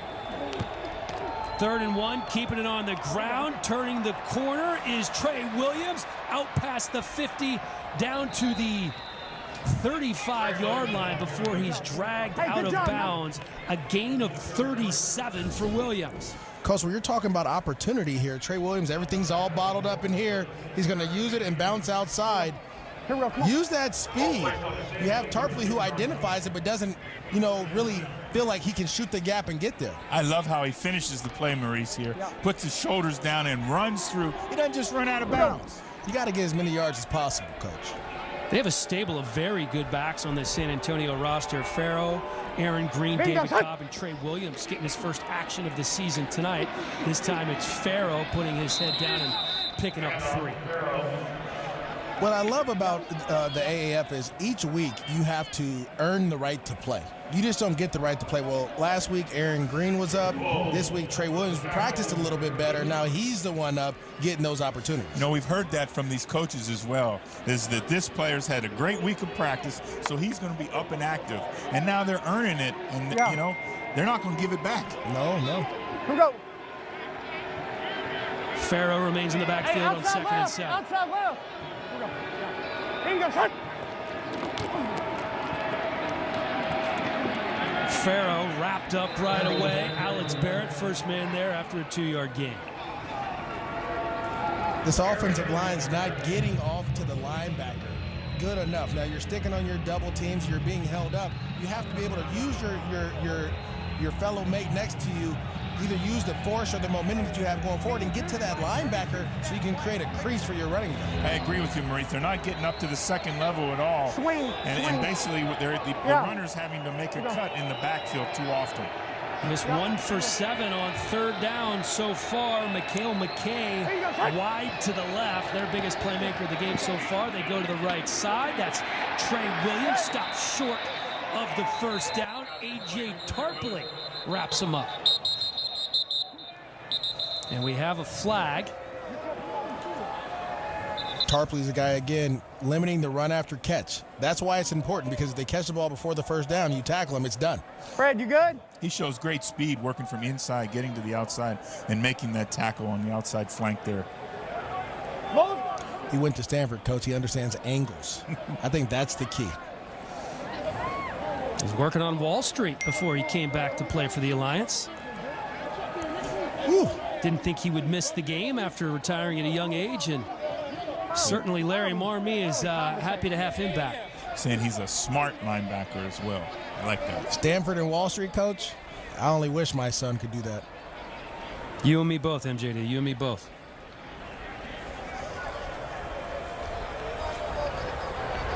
See what we have going on here. It's Good play. Fred Luina being helped off the field. Us, for sure. Punch us.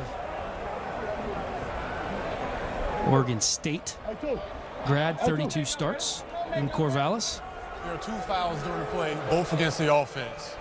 Pass interference, offense. That penalty is declined. After the play, personal foul, unnecessary roughness, number 72 of the offense. That's a 15-yard penalty from the end of the run.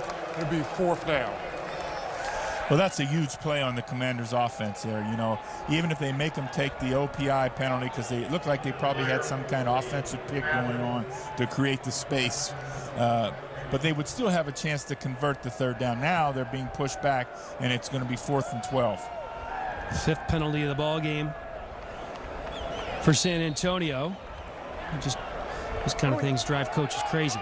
It's going to be a 4th down, I think, as it's after the play. Yeah, I think there's a little miscommunication there. It's a dead ball penalty. Yeah, the Commanders thought it was third down still. That was stupid. You can hear Woodside expressing his disgust. I'm sure he's not the only one who. Well, so much of football games is don't beat yourself, you know. Let's play within the rules. Let's play smart, and let's give us an opportunity. Zima punting from his own 48-yard line. Fair catch called for at the 13-yard line by Brooks. A 29-yard punt for Zima. Rich Eisen running the 40 to benefit St. Jude Children's Research Hospital, and so can you. Share your 40-yard dash video on social media with hashtags RunRichRun and St. Jude. For more information, go to NFL.com/RunRich1. And we had somebody running it for us, our CEO and co-founder, Charlie Ebersol. Look at those wheels when he's wearing the Jordans. Tongue out. Thank you very much. And Rich, you run a really, really incredible operation. Run, Rich, run. It was worth all 40 painful yards. Thank you, guys. Thanks. Now, I'm very curious to find out what that time was, because my guess is Charlie's a little younger than our good friend Rich. I think he probably had him there. He looked pretty good. I was impressed he didn't pull muscle. I was going to say, Coach, you got to be careful. You haven't worked out and you haven't been running. He looked good. You know, Rich is training for that thing too, Coach. You may want to sign him. You may want to sign him off the edge rush. Off the edge rusher.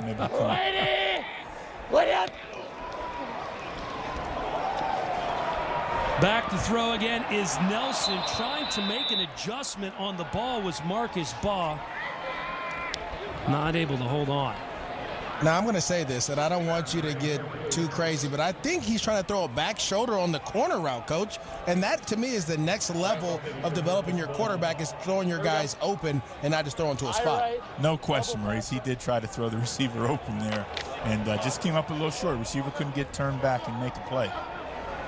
Look at the offensive numbers for the Fleet. This, by far, the best game for Philip Nelson this season. 174 yards, 2 touchdowns in the first half. Nelson going to throw again, feeling the pressure, decides to tuck it and run, and this is what Coach Martz likes so much about his young quarterback. He doesn't make the big mistake. Usually, he says he makes the right decision. Well, you can win with that, Dan, and that's the thing. As long as you don't beat us, we can win because we trust that our defense is going to do a great job. We have enough players around you to make explosive plays if you just get them the ball in space. What I liked about it is when you saw him tuck the football away and then protect the football when he felt the people around him in the pocket. Remember, Philip Nelson did not start the season. It was Mike Bercovici. Nelson came on in relief in that opener. So he's basically played a total of 2 whole professional games.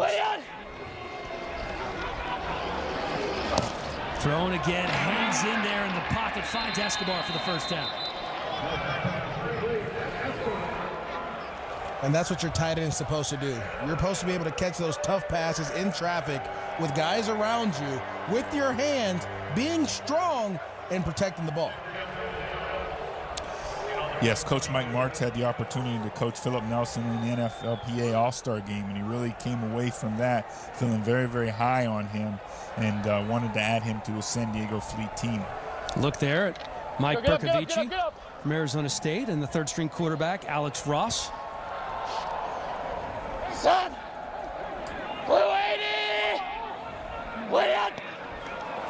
Gets the snap off with 1 second to go on the play clock, and it does not look like he's going to get out of this strong.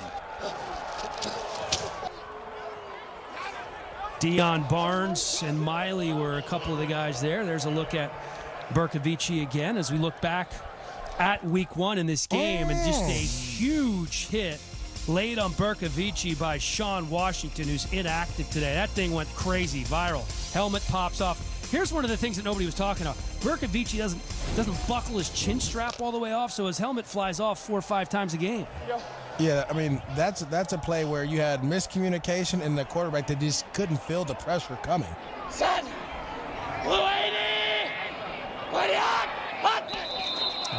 Again. I don't think the quarterback will make that mistake ever again. False start. Offense, number 79. 5-yard penalty. Second down. That's Terry Poole, former 4th-round draft pick of the Seahawks in 2015. I don't think we can say this enough. Philip Nelson thought he was going to be the 3rd-string quarterback for this team, and to perform the way he has today, incredibly impressive. Well, that's what this league is all about. It's opportunity. You have to earn opportunity in practice. You earn opportunity when guys go down about how you play, and then when you get that chance, you make the most of it. Son!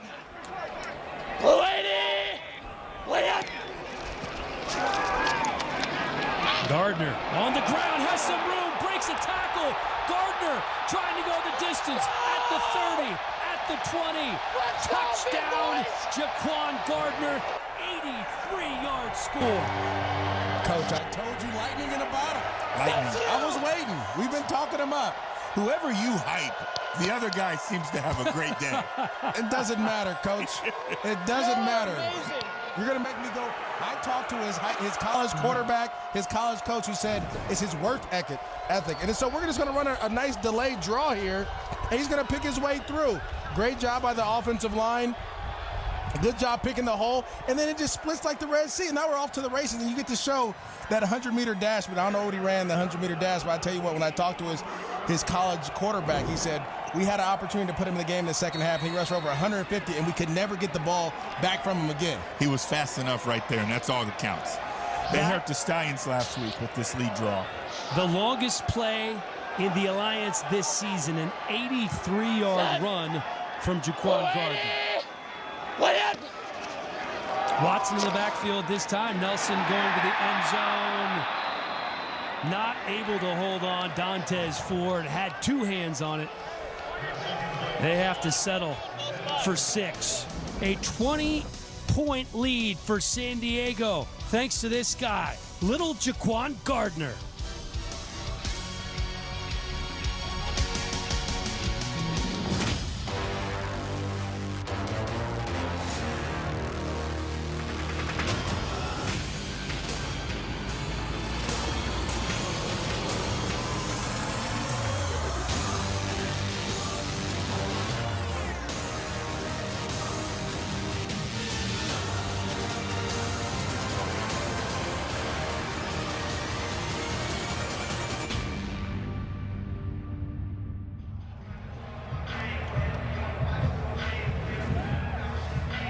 Welcome back. A look from our lovely Skycam. Thank you to Wheels Up for bringing you the Skycam tonight. Jaquan Gardner, who came into week 3 tied for the rushing lead in the Alliance, now creeping up on another 100-yard game after an 83-yard touchdown scamper, 97 yards so far, and you can see there the longest play in the Alliance this year. Woodside has a man. That's McKay. Stretches for a couple of extra yards. Goes out of bounds after a pickup of 22. You know, it's really critical here that San Antonio doesn't panic. That Logan does a great job managing the football. Got a lot of time in this football game left, over 22 minutes. So we can only score one touchdown at a time. That's all we got to worry about. Well, I think that's the one thing you say as a coach is you go in like, look, calm down. Let's just get a positive play on first down, and let's get going and get back in our rhythm. 59.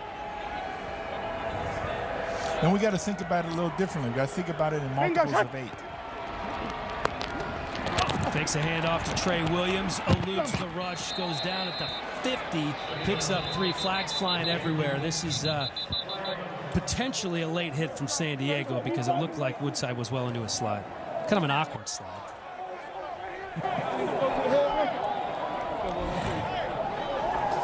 Think he felt that one? Yeah, Logan's taking a little bit of a beating here. Well, that's tough, man. What do you ask the linebacker do? You're a defensive coach. What do you ask the linebacker do if he's coming in? I always think it's hard when he slides late like that. It's the guy from behind that hits him, I think, really that gets him. Offense, number 79. 10-yard penalty from the previous spot. Replay first down. All right, so the penalty on the offensive side of the ball, so that adds more insult to injury, I think. But the last 2 drives, you know, really been affected by these penalties on offense. They got to clean this up in order for them to get back in the football game. And Mason Gentry. Yeah, I'm not a big fan of that call there, Dan. I mean, the man's just steering him around. 42. Here we go. Bingo shot.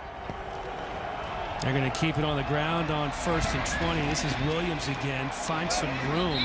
Nice run by Williams. Gets 13 yards back. Trey Williams is running like a man that doesn't want to get this job back. You know, he's doing a great job here. And again, you know, you can see him dip in, jump out, and then get his shoulder pads turned up the sideline. And that's what you want to see from your running back. He's running with purpose, Coach. And I think he understands that, hey, this opportunity that I have, I may not get a second chance. Let me make the most of it and run as hard as I can and make as many big plays as possible. I think he's a little winded, though. I think he tried to check himself out there. No, you can't do that. We're good. Bingo shot. Keeping it on the ground again on 2nd and 9. Shakir Soto with the tackle after the 2-yard gain. A couple of big plays for Soto so far tonight. Yeah, that fleet front 4 has done a nice job there tonight. And those big guys inside, both interior tackles, have really come up big in plays. You know what? And they're not that big, Coach. You're talking about 298, 285, 294, 301. Yeah. If you look at that Salt Lake unit, they're 345 and 335. Could be the best D-line in the league. Soto just 22 years old. One of the youngest players on the team. Outside right. Penalty flags flying everywhere. So can I give you a coaching point here? Whenever you're about to change a play, it's best to come up and say easy, easy.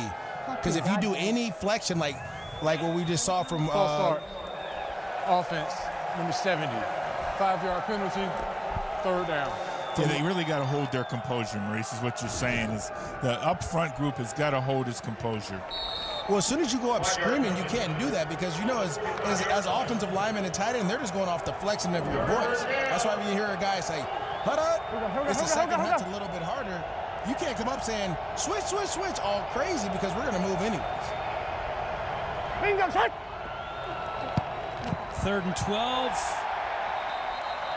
Quick pass not going anywhere. 4th down coming up. There's our man there, Trey Moore. What is on his neck, Coach? Is that his shirt getting ripped off his back? Let's take a look. Swats that ball down. Montre Moore. I think he's got he's got his shirt came off. Maybe that was the offensive lineman's shirt. He's been undressing those guys for much of the season. A lot of NFL experience for DeMontre Moore. 55 games as the ball is put on the ground, and it looks like San Antonio may have recovered. Okay, the ball's going to switch hands all over the place in this thing right now. Guys are fighting for it. 45-yard punt, muffed, and indeed, this could be the break that San Antonio is waiting for. Down by 20, just over 5 minutes to go in the 3rd. They get a second chance. Unfortunately, that's been one of the things that we've seen in the Alliance's games is, you know, these punt returners got to do a better job of securing the football. Your number one job is to make the catch. That's Laquivante Gonzalez, the punt returner there instead of Ron Brooks. Instead of Ron Brooks, you're right, Dan. Well, guys, the punt return is a lot like boxing. It's all about your footwork. You have to step up and take that extra step. Gonzalez didn't want to take that extra step and try to catch it with his hands out in front of him, and that's how you normally drop those punts. Talk about field position. From the 11-yard line, Woodside's keeping it. Picks up 4.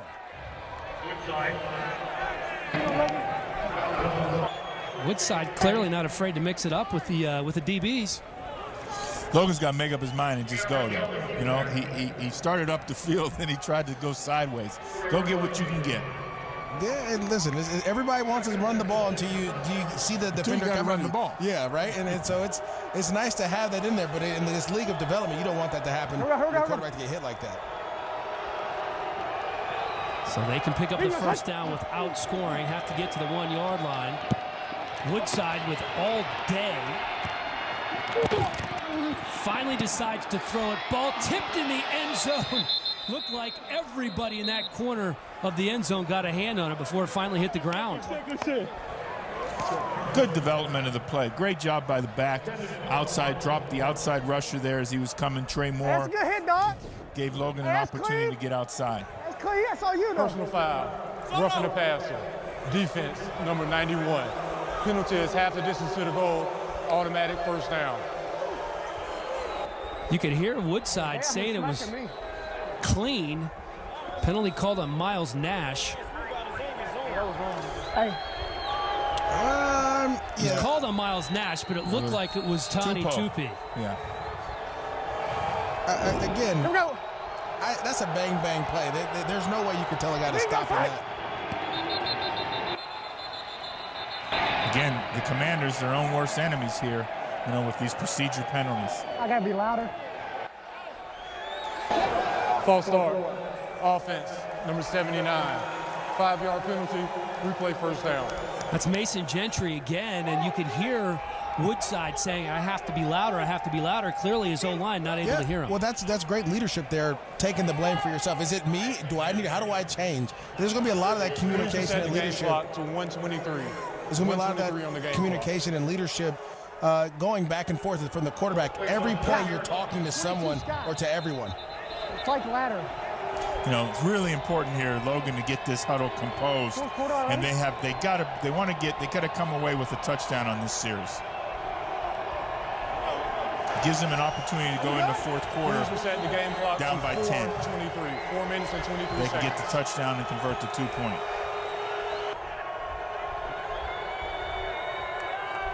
Down by 12, I guess, would be. Resetting the game clock back to 4 minutes and 23 seconds. And they're going to be looking at first down as DeMontre Moore trying to get this San Diego crowd pumped up.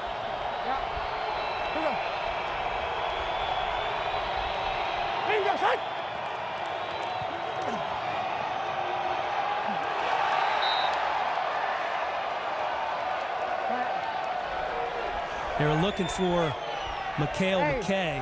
We're not covering. And they're going to be looking at second and goal. Okay, great job there by the corner, Kelly. Finding the ball and being able to, I love Logan Woodside, though, taking a shot there, but the defensive back finds a way to get his hand in there and knock it out. Cameron Kelly working at wide receiver, and then March decided to move him back to corner where he played at San Diego State. Here's Farrow inside the 5-yard line. Farrell had a big touchdown run in the red zone a week ago. You know, we made the first guy miss, boom, put the ball in the end zone. Critical third down here for Logan Woodside. And this Commander offense, they got to put this ball in the end zone here. Just 1 for 9 on third down conversion so far. You're absolutely right, Coach. This one they need badly. Yeah. Hey, let's go, let's go. Here we go. Hey, go side. On third down. Woodside going to throw to the corner. Looks like it was low. That's Ward. The officials conferring. Yeah! Give it to him. And that they do. Can't wait to see that again. Moving on the field is a touchdown.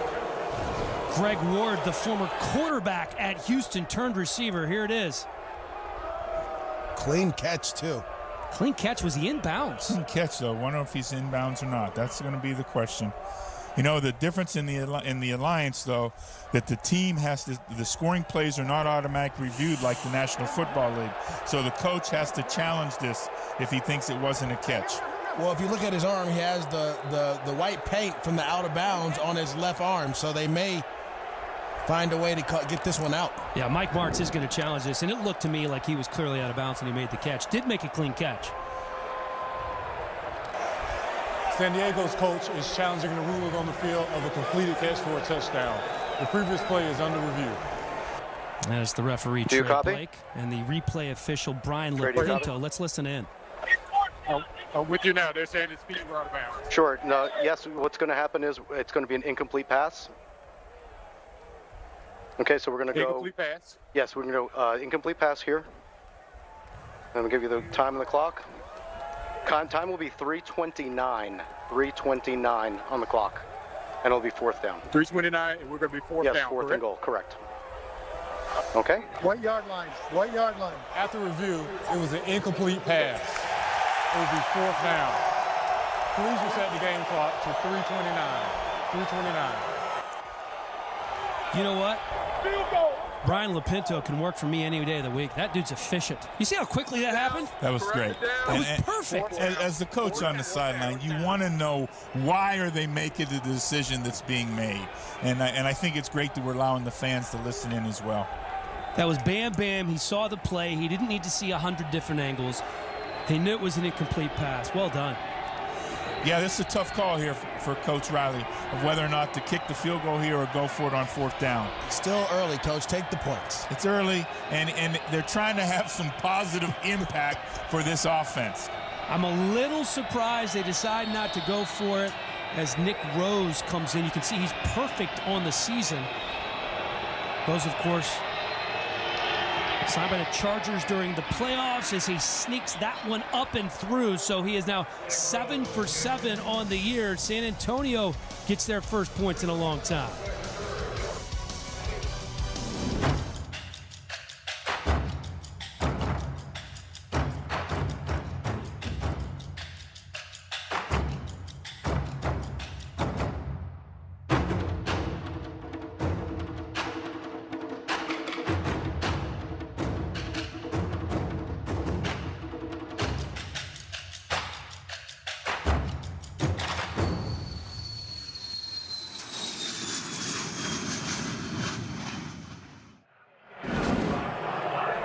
So they settle for a field goal to San Antonio. Coach, you agree with that decision there instead of going for the touchdown on 4th down? Well, Dan, that's what we were discussing there during the timeout there and the change.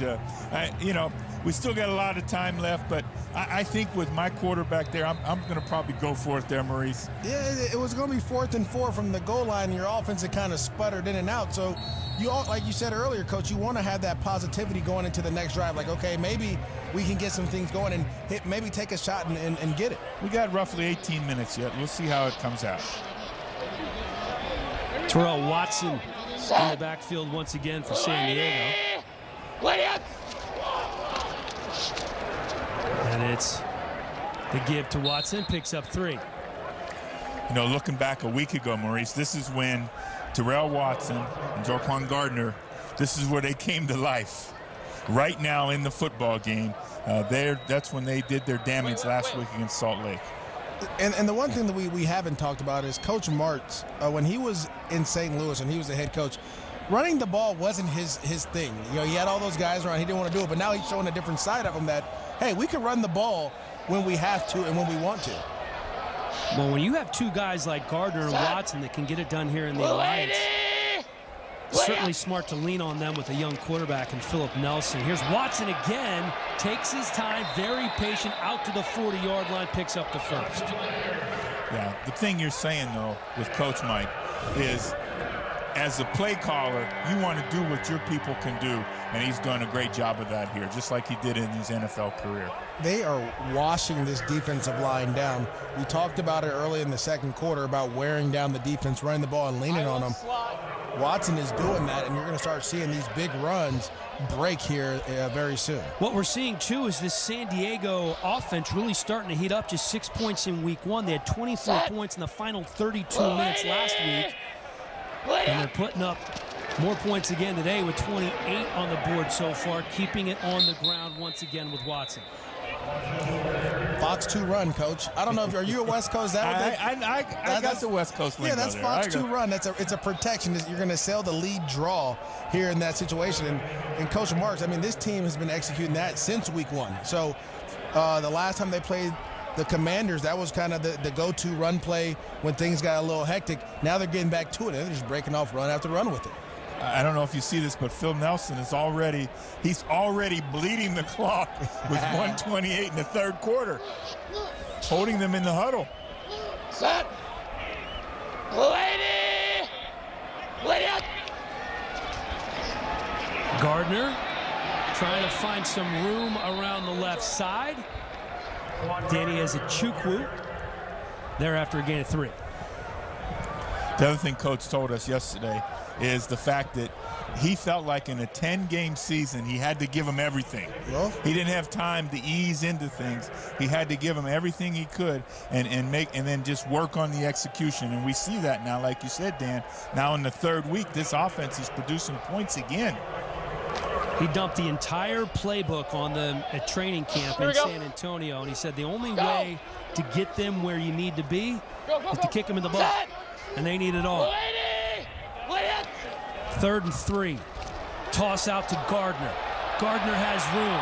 Gardner inside the 40, down to the 35. That's going to be a 16-yard gain before he's shoved out of bounds by Orion Stewart. And he's hit the century mark. 118 yards right here on 9 attempts.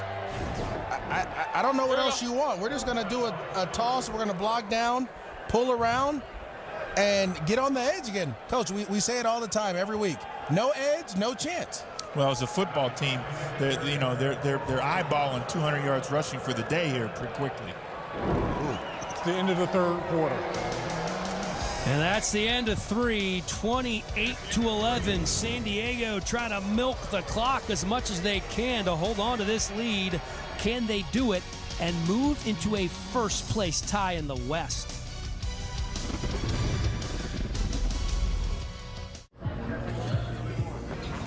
I wanted to play football since I was like 3 years old. I always loved the game. I want to do this forever.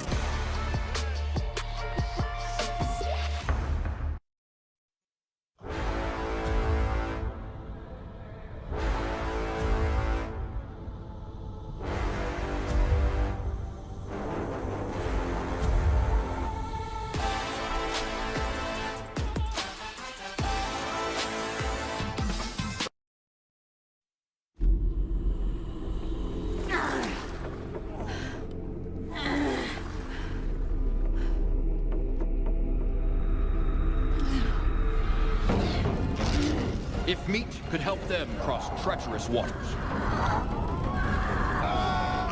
You work past 7. Power through. With help from the original protein. 100% beef, Jack Link's. You're watching the Alliance of American Football right here on NFL Network. An exciting game through 3 quarters here in San Diego. You can see early on, it was San Antonio on top. Then San Diego put their pedal to the metal. Let's bring in our Super Bowl champion offensive lineman, Sean O'Hara. Now, Sean, impressions from this one after 3 quarters? Yeah, Dan, this offense looks totally different with Philip Nelson at the helm. Obviously, he threw the interception on the very first play of the game, but he's been really sharp. A couple of touchdowns. He's found his receiver in Nelson Spruce, so that's been good. But I love the way this offensive line has taken over the game. I'm not sure how Jaquan Edwards got into the booth so quick after that run up there and he's standing next to you, but boy, did he look like a baby Jones-Drew running on that lead draw. I love seeing that. When you can go into that rushing game in the second half and start wearing down defense, that's been pretty phenomenal when you think about San Antonio's defense. #1 rush defense in the league, only giving up 82 yards on the ground coming into this game. That's a great point. Yeah, Jaquan Gardner certainly looks a whole lot like MJD back in the day. Same playing weight, 205, same height, 5'7". Thank you, Sean. I used to have dreads too back in the day. Made you look a little heavier. I've heard that before. It must be. You know, it's a good. See, I was 210. Oh, I did have an 80-yarder, Coach. I feel you. But you know what? That 83-yarder was much better than my 80-yarder. I promise you that much. Let me tell you something, MJD. If Jaquan Gardner can have half the career that you did, he would be a very, very happy man. San Diego going to go through the air. Or not. Just gets rid of it quickly, does Nelson. But he didn't turn his back and throw it over his shoulder He did this not. time. He learned. Well, Coach, did you see Patrick Mahomes was like, I have to step my game up after seeing that. That was a great tweet. I couldn't believe it. I was like, all right, now we're getting a little crazy because I coach youth quarterbacks, and my youth guy tells me, you know what, Coach, I'm trying to throw it behind the back too. I said, no, son. We're looking where we're throwing the ball. 14-53. Patrick Mahomes tweeting this. That was great. Everybody's watching the AAF. The only football game in town these days. And remember, Nelson said he was trying to throw that out of bounds, got a little turned around on the field, kind of lost where exactly he was located, which is understandable when you have 290-pound defensive linemen chasing you. Well, it's the pirouette that got him midterm. Let's take another look at how that went down. Nelson being chased last week, kind of tosses it up in the air, and the pass is complete. And he said, I had no idea that I completed the pass until I looked up, and obviously he got a good chewing out from Mike Martz. He said, do you know how stupid of a play that was? Yes, sir, I did. You going to do it again? No, sir, I won't. On the ground on 2nd and 10. Watson picks up 3. MJD getting excited there. A little power there. A little power, a little double team, pull, power, kick out. Downhill running. We call that God's play because if God was a football player, that's what he would want to run. And I'm talking about downhill, imposing your will on the defense, forcing the D-line to be able to take on double teams and an extra guy rolling there to clear out some space. That's funny. I don't think wide receivers would agree with you calling that God's play. No, they wouldn't. And here comes number 32 checking back in now here. Here's Gardner, 116 yards and an 83-yard touchdown so far tonight. 3rd and 7 here for the Fleet.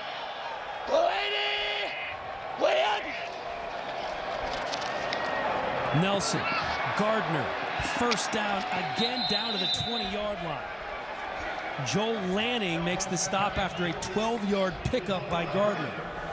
Really impressive showing by the Fleet offense. Just their play calling, their selection. Philip Nelson, his efficiency with the football, his timing. Just a great job here. Well, the one thing about Philip Nelson, Coach, is that he's making quick decisions. He's identifying where the open guy is, and if it's a check down, he's getting it down to him. But I have to question one coach, and that's Kyle Shanahan. With all the injuries they had, how do you not bring back Gardner, who was in your training camp? I'm just trying to figure this out, Coach. He was there briefly. The numbers, Mike. Numbers. Just a cup of coffee in San Francisco. Watson. Get down, get down. A hard-fought 2-yard gain after he is taken down by Stephon Charles, who was just signed this week, the 5-year NFL vet. And that's one of the great things about the AAF is the opportunity, the second opportunity for these guys to prove their worth and their value and earn an opportunity back in a camp once again. I'm going to be very curious to see how many, because I think there will be a plethora of players who are not only on NFL rosters next year, but who are contributing to NFL teams.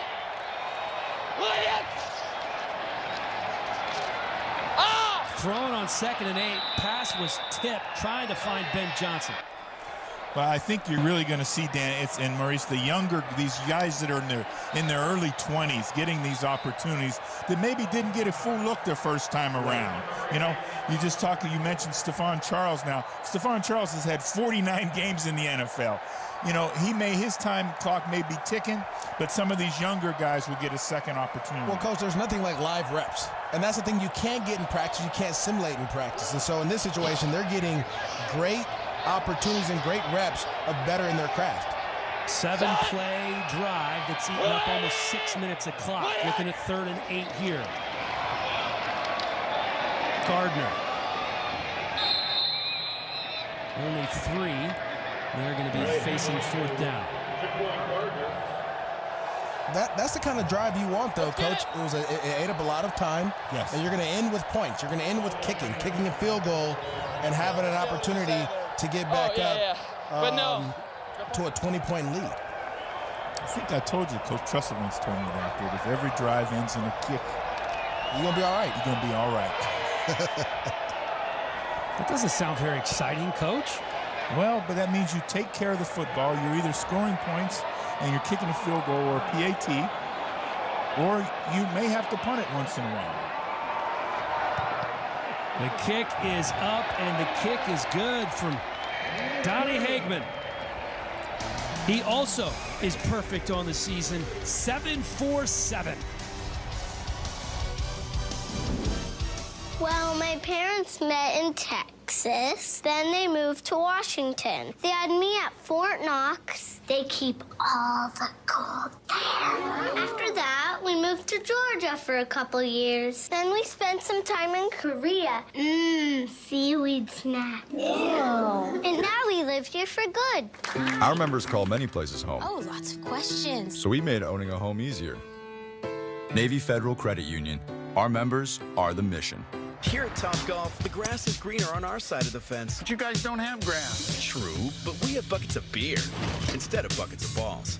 You like that? And our high-tech tee-offs let you know exactly how far you hit your 7-iron. So I can bring my own clubs. How else are you going to beat your buddy Dave? Now tuck your shirt in and put your spikes on. I'm kidding. In fact, go nuts. Bet on yourself, talk a big game, score high. You mean score low? Score however, because this is Topgolf. This is everyone's game. Scoring low at Topgolf. We're scoring high here in San Diego. A bird's eye view from the Skycam brought to you tonight by Wheels Up. Well, 11:49 to go here in the game. San Antonio desperately needs something to happen, and they can't have this drive ending in a kick, Coach. They need to get this ball in the end zone. Yeah, they got to get it. You know, they got to get the touchdown and then the 2-point conversion and get back in this football game. Trey Williams in the backfield, fake the handoff. Pressure off the edge. Ball is down, but he's able to corral it. That's Alex Barrett again, doing a great job applying pressure off the right side. He also has played well. The thing about this San Diego Fleet defensive football team, they got 2 great edge rushers in Trey Moore and Alex Barrett. Well, he just ran the hump, Coach. I mean, as a quarterback, your tackle, you got to help your tackle out sometimes. You have such a deep drop, and it's hard to step up when the other guys are getting pressure, but you got to find a way to give your tackle a chance. You just can't set 7-8 yards deep. Half the sack on the season for Barrett coming in. The handoff here to Williams. He goes for 9. Trey Williams is explosive, Coach. You saw the way he got up off the ground and got in that guy's face because he don't like the way he tackled him. But you know what? I understand how he's feeling because right now your team's down. You're trying to give a spark. And it's just the little things that set you off when you're competing at such a high level. And he's been doing a really good job today. It's a big down here. Third and 10. Critical third down here. 59. From their own 25. Bingo, hit! Woodside pressured, and down goes Woodside. Shakir Soto, one of the men there. And it was also Andrew Stelter, who's been very active the last couple of plays, a 3-year academic All-Big Ten selection at Minnesota. You know, when the Commanders get in these third and long situations, you see the San Diego Fleet defense, they end up in a 5 underneath zone, 2 deep coverage behind it, making Logan Woodside have to hold on to the ball and allow the rush to get there. Again, another stunt from the D tackles where they're crossing. One guy goes inside, the other guy wraps around, and is giving this offensive line a little bit of trouble. San Diego coming in with the second best scoring defense in the league. As you could hear Logan Woodside saying that his thumb got a little banged up there. This is Zima with his 6th punt of the game. You know, if they were able to get any kind of positive play there whatsoever, I think Coach Riley would have been going for it there. And Ron Brooks back in there after that muff punt from Gonzalez, a 43-yard punt. In an era of online retail where everything is just a few clicks away, buying a car should be no different. That's why at Carvana, you can buy a car 100% online. We made it easy to browse, view, and buy from over 10,000 cars. You can even trade in your old car, all while binge watching your favorite TV show.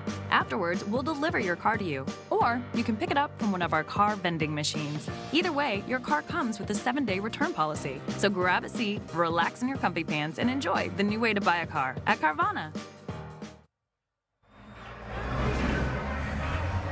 31 points on the board for the Fleet. Check this out. First 88 minutes of the season. A minus 18-point differential. Since then, Marvin, they've been on fire. Plus 41. This offense looking really good in every facet. Throwing the ball, running the ball. And really, a lot of that also was the change in quarterback to Philip Nelson and the opportunity for them to settle in and have some positive plays offensively. The defense continues to do a great job limiting the exposure down the field. 2 more yards for Gardner, now has 121 in the game. Well, guys, I felt like it clicked last week in the second half against Atlanta. Just offensively and defensively, everything clicked for this team, running the ball, throwing the ball. It was a big third down conversion that Philip Nelson converted, and it kind of got them in the groove, and we're just seeing them carry and ride that momentum. All smiles on the sideline as they have that 20-point lead. I think what we've seen from Nelson is more efficiency as he gets more comfortable again. This is just his 3rd professional game as he tosses out to Watson, tries to elude the tackler, can't do it. Nick Temple takes him down for a loss of 4. Really nice scrape inside out by Nick Temple, but the shot earlier showed those San Diego defensive players, Maurice. That's what you want is a 20-point lead if you're playing defense. Well, here, guys, this just isn't the play for Terrell Watson. This is not his cup of tea. This is not where he wants to dine, Coach. You want him downhill, shoulder square. When you're running those power plays and you're pulling guys and you're running counters, that's where he's going to excel. A toss play, I get it. You're trying to be a little creative and show people we'll do other things, but that just doesn't fit his style of ball. We want T. Watt's shoulders pointed towards the other end zone. That's right. 3rd and 11, they're going to keep it on the ground again. Nothing going, so they're going to have to punt after the no gain from Gardner. Tried to run a little trap play there, guys, and it just didn't work out. This defense, again, doing a really good job stopping the run as of late. Linebackers flowing over the top, defensive linemen taking up double teams, allowing linebackers to come downhill and fit in their specific holes. And it's tough. But again, this is all about clock management now, Dan. Yeah, nice job by Deion Barnes, who plays in the base downs. Arthur Mealy comes in a lot in the 3rd down situations there with that, but great play here by him. Sam Irwin-Hill back to punt. Fair catch called for at the 22-yard line by Greg Ward after the 39-yard punt. We are back in just a moment.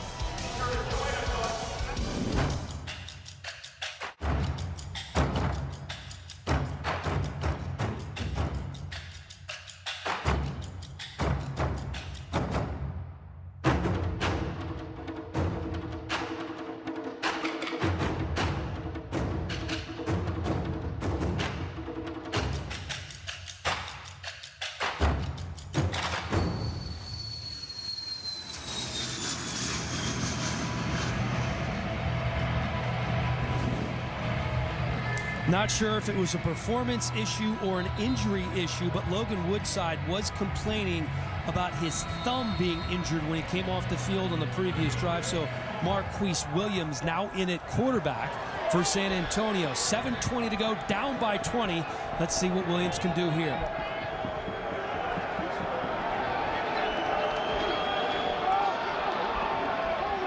Keeps it himself, picks up the first down and a couple more.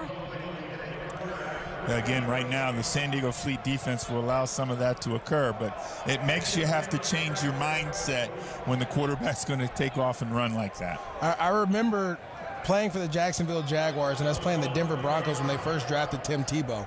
And he was coming back to Jacksonville. We had to have a Tebow period because you just don't know what's going to happen. The offense is going to be completely different when he came in. That's what this defense is going to have to do, make those type of adjustments. What percentage of those fans were rooting for Tim Tebow? I mean, at the end of the game, none of them. Good answer, Mo. He's going to keep it and run again.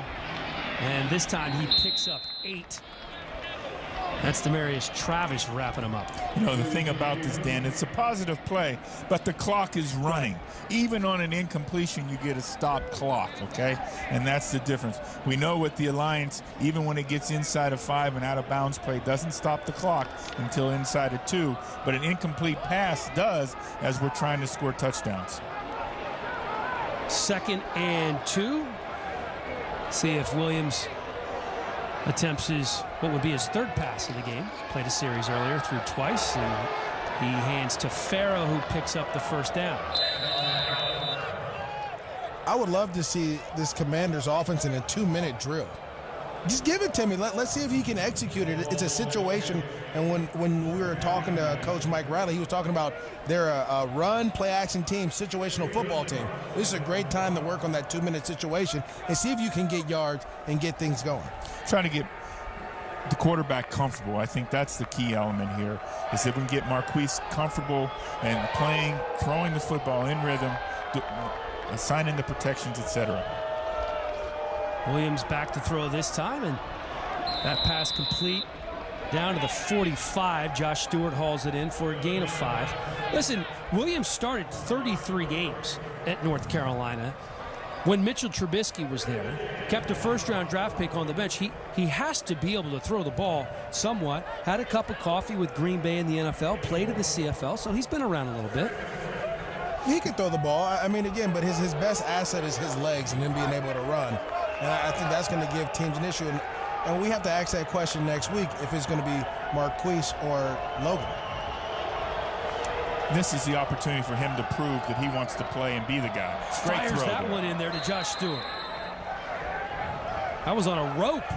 It is. And let's remember, too, guys that come from spread offenses, they're not used to taking it under center. And that's something that you have to learn. I remember when I first started working with the Los Angeles Rams, that was what they had to work with Jared Goff with, because he wasn't comfortable getting under center for the first couple weeks. We got a free play here. There you go. Take a shot. That's it. That's it. I just overthrew it. He threw that out of the end zone by 5 or 6 yards. You'd like to see him at least give the receiver a chance to make that catch. Give it a chance to make a play. 5-yard penalty, replay first down. But I do think we are in the area of the field now where we got to have some kind of double route, some kind of shot. Uh-oh. My favorite thing. That's your thing, Coach. Let's strike up the band here now. Can I give him a play call here? Yeah, you got it. You're Fox up. 2, Dino X shake. Ooh, double post with a shake on the backside. That's your double move right there. That's your touchdown play. Let's see if they go with your Fox 2 Dino shake. Instead, they keep it on the ground. It's Fox 2 run. Fox 2 first down. That's Fox 2 Trey Williams toting that thing like his job depends on it, Coach. 6 carries, 62 yards. He's going to be a guy that I'm gonna look forward to if I'm a Commander because he's so explosive. Injured player. That's Demontre Moore down. Hopefully that's just a cramp as he's grabbing the inside of that right knee. Still a 20-point game with under 4 minutes to go.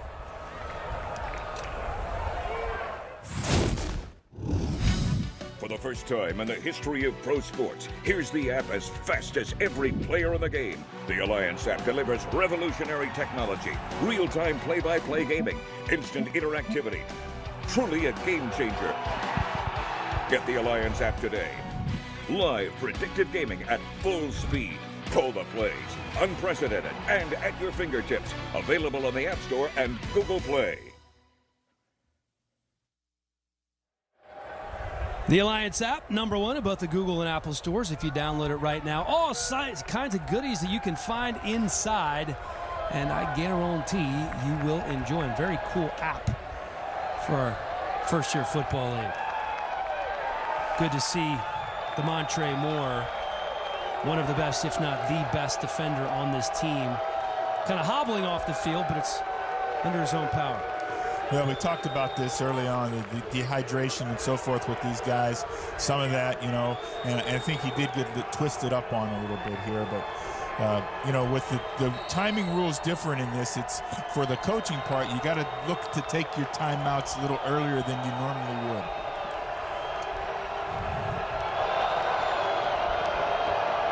Trey Williams back in the game on first down. Ball on the 17, and Williams keeps this one, picks up 3, and that clock's still going. I need to see more urgency from this offense. Well, we really want to have an opportunity to challenge in this football game. Well, earlier, the game before this, we saw a 4th and 12 converted. So I want to see a score or something, get that chance to do the 4th and 12 onside play, and see if we can convert it and get back in this game. First thing they have to do here is try to convert on 2nd and 7 as penalty flags are flying. Well, Coach Mike Riley talked about this with us, the fact that when you play a team twice in 3 weeks, it's sometimes difficult to repeat that. Offense, number 67. Today we see the San Diego Fleet. 2nd down. Obviously very well prepared, did a great job out here tonight, just like we saw in the earlier games. Coach, if you ever, you've ever competed against someone, or you have an older brother and you lose, you're motivated to go back and give it your best a second time. And sometimes we get a little complacent when we beat a team handily the first time. After only putting up 6 points, Mike Martz's troops have come out strong here tonight in San Diego, putting up 31 on the board in front of the home crowd. Williams flushed out of the pocket, wants to throw, not going to be able to as he is taken out of bounds. First man there, Miles Nash. Coach, he is strong. I don't know what else you call that. You have a big defensive lineman in Nash that's 250 pounds hanging on you, and you're standing up, then you get hit by a corner or a safety, and you still stand up going out of bounds. That is a strong man out there at quarterback. That was his all Cam Newton-like there. You're exactly right. Makes us really appreciate how large Cam Newton is. Williams just 6'1", 218. Cam going about 6'5", 250. We're going to end up with a 2-minute warning here, man. And the clock winds down. Just absolutely no sense of urgency here, which is somewhat surprising. 2 minutes to go. San Antonio looking at 3rd and 16 when we come back. First tattoo? Yeah. Relax, amigo. It's going to look okay. Only okay? No worries, boss. I'm one of the tattoo artists in the city. You mean one of the best tattoo artists in the city, right? Something like that, yeah. Aren't you supposed to draw it first? Stay in your lane, bro. Just okay is not okay, especially when it comes to your network. AT&T is America's best wireless network according to America's biggest test. Now with 5G evolution, the first step to 5G. More for your thing. That's our thing. I've been a soldier for 3 years. I've scaled the toughest terrain and faced plenty of my fears as part of my training. And for the past 2 years, I've been a Navy Federal member. So even out here, I can pay securely with mobile pay, linked to my free checking account. I don't know about this. It's... What did you say? She said I don't know about No, that. I couldn't hear my helmet. No, your ears are completely exposed. Yeah, I just... Navy Federal Credit Union. Our members are the mission. Welcome back to San Diego. Tonight's play of the game brought to you by MGM Resorts. It is the longest scoring play in the history of the Alliance. Jaquan Gardner going the distance. 83 yards for the touchdown, outrunning everybody. Looking a lot like MJD back in the day. That's what I look like to me, Dan. He was running on that 93 octane. They only serve that in Florida, Coach. 12 carries, 121 yards for Gardner. 3rd and 16 here for San Antonio. They're content to keep it on the ground with Trey Williams, who manages to stay in bounds and come very close to picking up the first. I think that's going to go in the books as a 15-yard gain. He's going to be about a yard shy. We got a 4th and 1 here. Nice job by that Trey Williams. You said he is taking his spot, and he's doing the most he can. I tell you what, he may be running on that 93 octane too, Coach, the way he's putting his foot in the ground and looking like a little jitterbug out there, dipping in and out, finding ways to stay in bounds and always get the first down. The play clock's down to 14 seconds. Yeah, obviously Coach Riley just trying to get out of this, have a positive thing, a positive play here, and you know, not risk any more injury and so forth. And I'm not sure he got short. there. They are indeed short. That San Diego defense holds him on 4th down. James in there on the tackle. A former 6th-round draft pick from Minnesota back in 2014. Coach, you ever been in a situation where the game, it just seems like you're in quicksand, so you just want to end on a positive note. You just want to kind of get a drive going and just get your team back in that confident mode. Well, I think that's what Coach Riley, I know that's what Coach Riley was doing this drive. But again, when you have the opportunity right there, let's go ahead and call timeout. Give Marquise an opportunity to have a positive play, the offensive football team a positive play, you know, to finish this game up. They have 3 timeouts left. Yeah, I understand having the momentum going into next week, and maybe Marquise has to be your quarterback, so you want him to have a positive feel, but I would think that there would be a little more sense of urgency as Watson adds to his rushing total with a gain of 4. Oh, yes. Jaquan Gardner, Dan, Coach, has been lighting it up the last couple weeks for the little guys. 104, 121. You're getting yards on a discount right now. Yeah, no question about it. You know, what he's done in the last 2 weeks and it's made the huge difference for this San Diego Fleet offense and their whole entire football team.